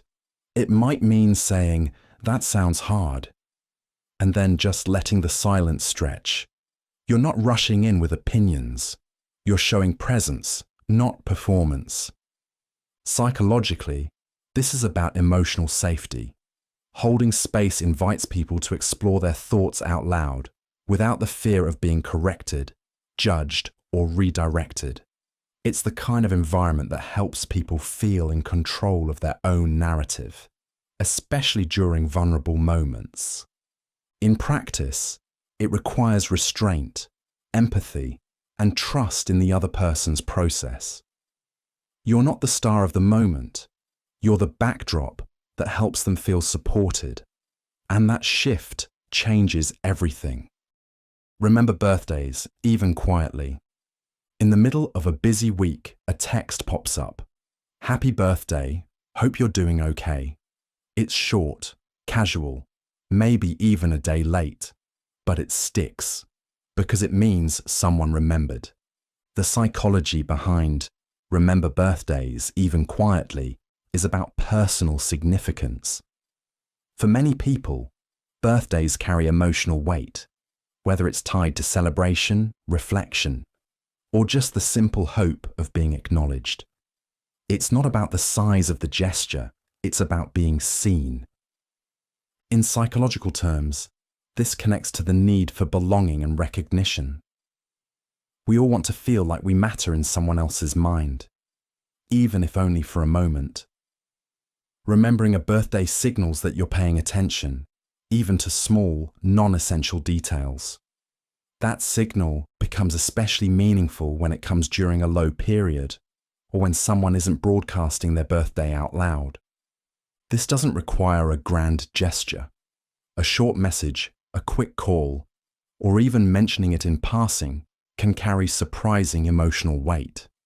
Especially for people who feel overlooked, small signs of memory and care have an outsized impact. It also builds something psychologists call relational closeness. When someone feels that you remember details about them, things they didn't have to remind you of, it strengthens trust and emotional connection. It shows that the relationship isn't just active when they're in front of you. And while birthdays are just one day, remembering them, quietly or otherwise, says something lasting. It's not just about marking a date, it's about signaling that someone's life is on your radar, even when they're not asking for attention. That small mental bookmark can matter more than we think. Progress beats perfection every single time. You start a new habit, working out, writing, eating healthier, and after one off day, you feel like you've blown it. So you pause, or quit, or wait for the right time to start again. That's the trap of perfection. And psychology shows there's a much better path. Progress beats perfection every single time. This idea is grounded in behavioral momentum, the principle that small, consistent actions build lasting habits more effectively than occasional, flawless ones. When people aim for perfection, they tend to delay starting, avoid risk, and get discouraged by normal setbacks. But progress is different. It allows space for imperfection while still moving forward. In psychology, this ties to self-efficacy, your belief in your ability to handle challenges and make changes. Every time you take a step, even a small one, you reinforce the idea that you're capable. That builds motivation over time. Perfection, on the other hand, often creates rigid expectations that collapse under the first sign of failure. Take a simple example, someone who wants to read more. A perfection mindset says, I need to finish a book every week. Miss that target once, and it feels like failure. A progress mindset says, reading 10 minutes today is better than none. That habit sticks because it's flexible, and that flexibility builds real change. This applies to learning, health, relationships, and even creativity. Growth isn't about flawless execution. It's about showing up again, even when it's messy. Psychologically, celebrating progress helps reduce anxiety, boost confidence, and increase resilience. It turns goals into systems, not tests. And over time, the people who succeed most aren't the ones who did it perfectly. They're the ones who kept showing up, one imperfect step at a time. Reply all only if every eye cares. It happens in offices every day. A simple email goes out to a dozen people. One person hits reply all with a short thanks, and suddenly everyone's inbox pings. Then another, and just like that, the noise drowns the signal. Reply all seems harmless, even polite. But in psychology, it's a textbook example of communication overload. When a message is sent to many, but only relevant to a few, it creates friction. People start ignoring threads, missing key details, or feeling frustrated by irrelevant information. It's not just digital clutter. It's a small hit to collective attention. In cognitive science, this touches on attention economics, the idea that attention is a limited resource. Every message we send pulls at someone's mental bandwidth, and in group settings, Unnecessary replies scale the cost. It's like speaking through a megaphone in a quiet room. It commands attention, even when none is needed. This is where emotional intelligence meets digital etiquette. Reply all should be treated like walking into a meeting and making an announcement. If it's valuable to everyone, share it. If it's only useful to one or two people, send it directly. The rule isn't about silence, it's about consideration. Do your words serve the group, or just keep the thread alive? Thoughtful communication respects people's time, inboxes, and focus. In a world that runs on fast messaging and constant alerts, restraint is a quiet courtesy. Every time you choose not to hit reply all, you're giving everyone else the gift of one less distraction. And that, in today's world, is its own kind of respect. Imagine invisible traffic lines in every hallway. You don't need a stop sign to know when to pause in a crowded hallway. Without thinking about it, most people naturally veer to one side, give space, and keep a pace that matches the flow. It's not written anywhere, but we tend to follow it. That's the idea behind imagining invisible traffic lines in every hallway. This concept draws from social psychology and behavioral norms, unspoken rules we follow in shared spaces. Just like lanes on a road, we mentally map out how to move through narrow areas without bumping into others. These invisible lines help reduce chaos and maintain social harmony in tight communal environments. It's why walking down the wrong side of a hallway can feel oddly disruptive. Even if no one says anything, people might subtly adjust their movement or give you a look. That's norm violation in action. We subconsciously recognize when someone isn't following the flow. What's interesting is how quickly these traffic lines adapt to local culture. In countries where driving is on the left, people often walk that way too. In schools or offices, the flow might shift depending on where the doors or staircases are. Our brains quickly learn and mirror the common pattern, a form of behavioral mimicry that keeps everyone moving smoothly. And the benefit goes beyond courtesy. It lowers social friction, improves crowd efficiency, and prevents unnecessary stress. When you're in sync with the flow, you're not just moving through space, you're acknowledging others in it. It's a subtle form of social cooperation. Just by imagining those invisible lines, you make public spaces feel a little more respectful and a little more human. Let people arrive at their own speed. Some people warm up right away. Others take a little longer to feel safe, to feel seen, or to feel ready. And when we expect everyone to move at the same pace, we end up mistaking hesitation for disinterest or quietness for avoidance. The idea behind let people arrive at their own speed is rooted in an understanding of individual processing styles and emotional safety. In psychology, this can relate to differences in attachment styles, social anxiety, or even introversion versus extroversion. Some individuals naturally ease into new spaces slowly, not because they don't care, but because they're calibrating. It's easy to overlook this in fast-paced environments. In group settings, the loudest voice often gets the most attention. In conversations, the quickest reply is seen as engagement. But emotional presence doesn't always show up on a stopwatch. Sometimes it looks like silence before trust, or observation before participation. A common misstep is trying to force connection on a timeline, asking someone to just open up already, or nudging them to be more involved. But that rarely speeds things up. In fact, it often pushes people further back. What works better is patience paired with presence, making room, staying available, showing you're there without demanding they match your energy immediately.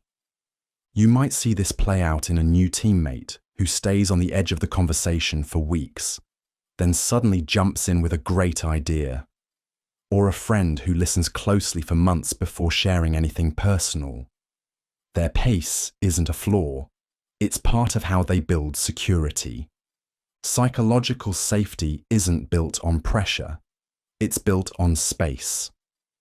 And when people feel free to arrive at their own speed, they tend to show up more fully when they're finally ready. Timing matters more than truth. The truth can be solid, clear, and even helpful, but say it at the wrong moment, and it can land completely wrong. That's the idea behind timing matters more than truth. In psychology and everyday life, what you say often matters less than when you say it. It's not about lying or withholding important information. It's about understanding emotional readiness. When someone is overwhelmed, exhausted, or emotionally raw, they're often not in a state to process even the most reasonable feedback. In those moments, dropping a hard truth can feel more like an attack than support. Take this example. Right after someone receives bad news, you might feel the urge to offer perspective. Everything happens for a reason, or you'll come out stronger. These statements may be sincere, but when said too soon, they often come across as dismissive. The person isn't ready to zoom out, they're still in it. Psychologically, this is tied to emotional regulation. Our brains need time to calm down before we can process complex or abstract ideas. If you give people insight while they're still emotionally flooded, they won't absorb it. They'll just react. The same rule applies in conflict. Offering an honest critique right in the heat of an argument might be truthful, but it won't be useful. Waiting until both sides are calmer increases the chance that the message will be heard and understood. Knowing the right time to speak is a skill, and a powerful one. It means reading the emotional temperature of a moment, recognizing when someone's still processing, and choosing to wait instead of rushing in. Because even the most well-intended truth needs the right conditions to take root. Describe impact before intent. You say something you didn't mean to hurt anyone, but someone ends up hurt anyway. Your first instinct might be to explain. That's not what I meant. I was just joking. But in moments like that, there's something more helpful to do first.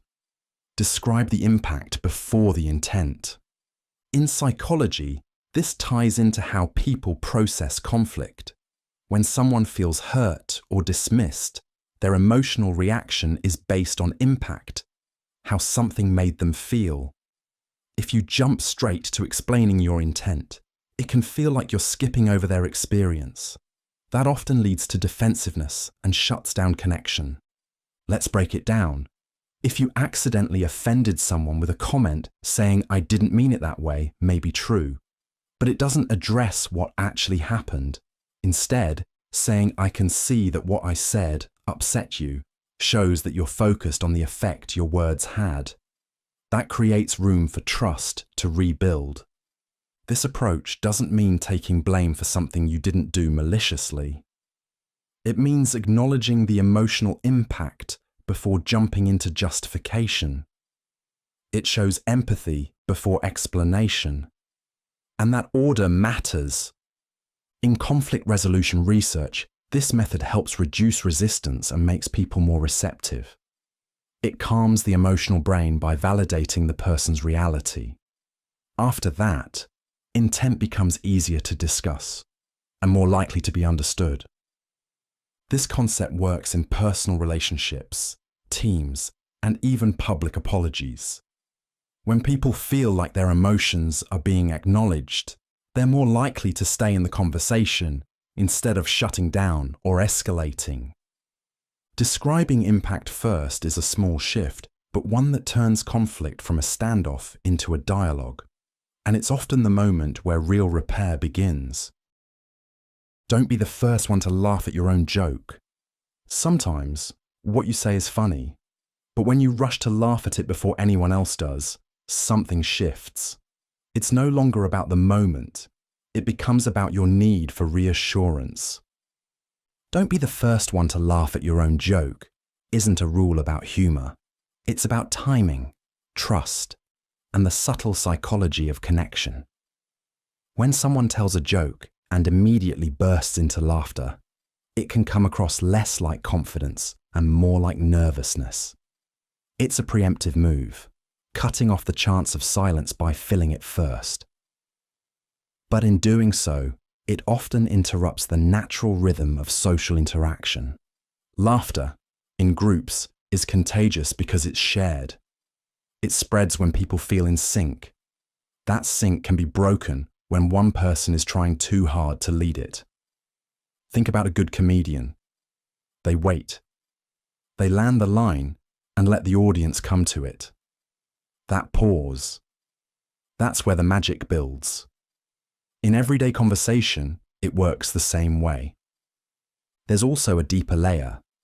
Laughing at your own joke too early can signal insecurity. It can seem like you're asking for approval before others have even had a chance to respond. On the other hand, holding back, even just for a beat, suggests confidence. It shows you're comfortable enough to let the moment land on its own.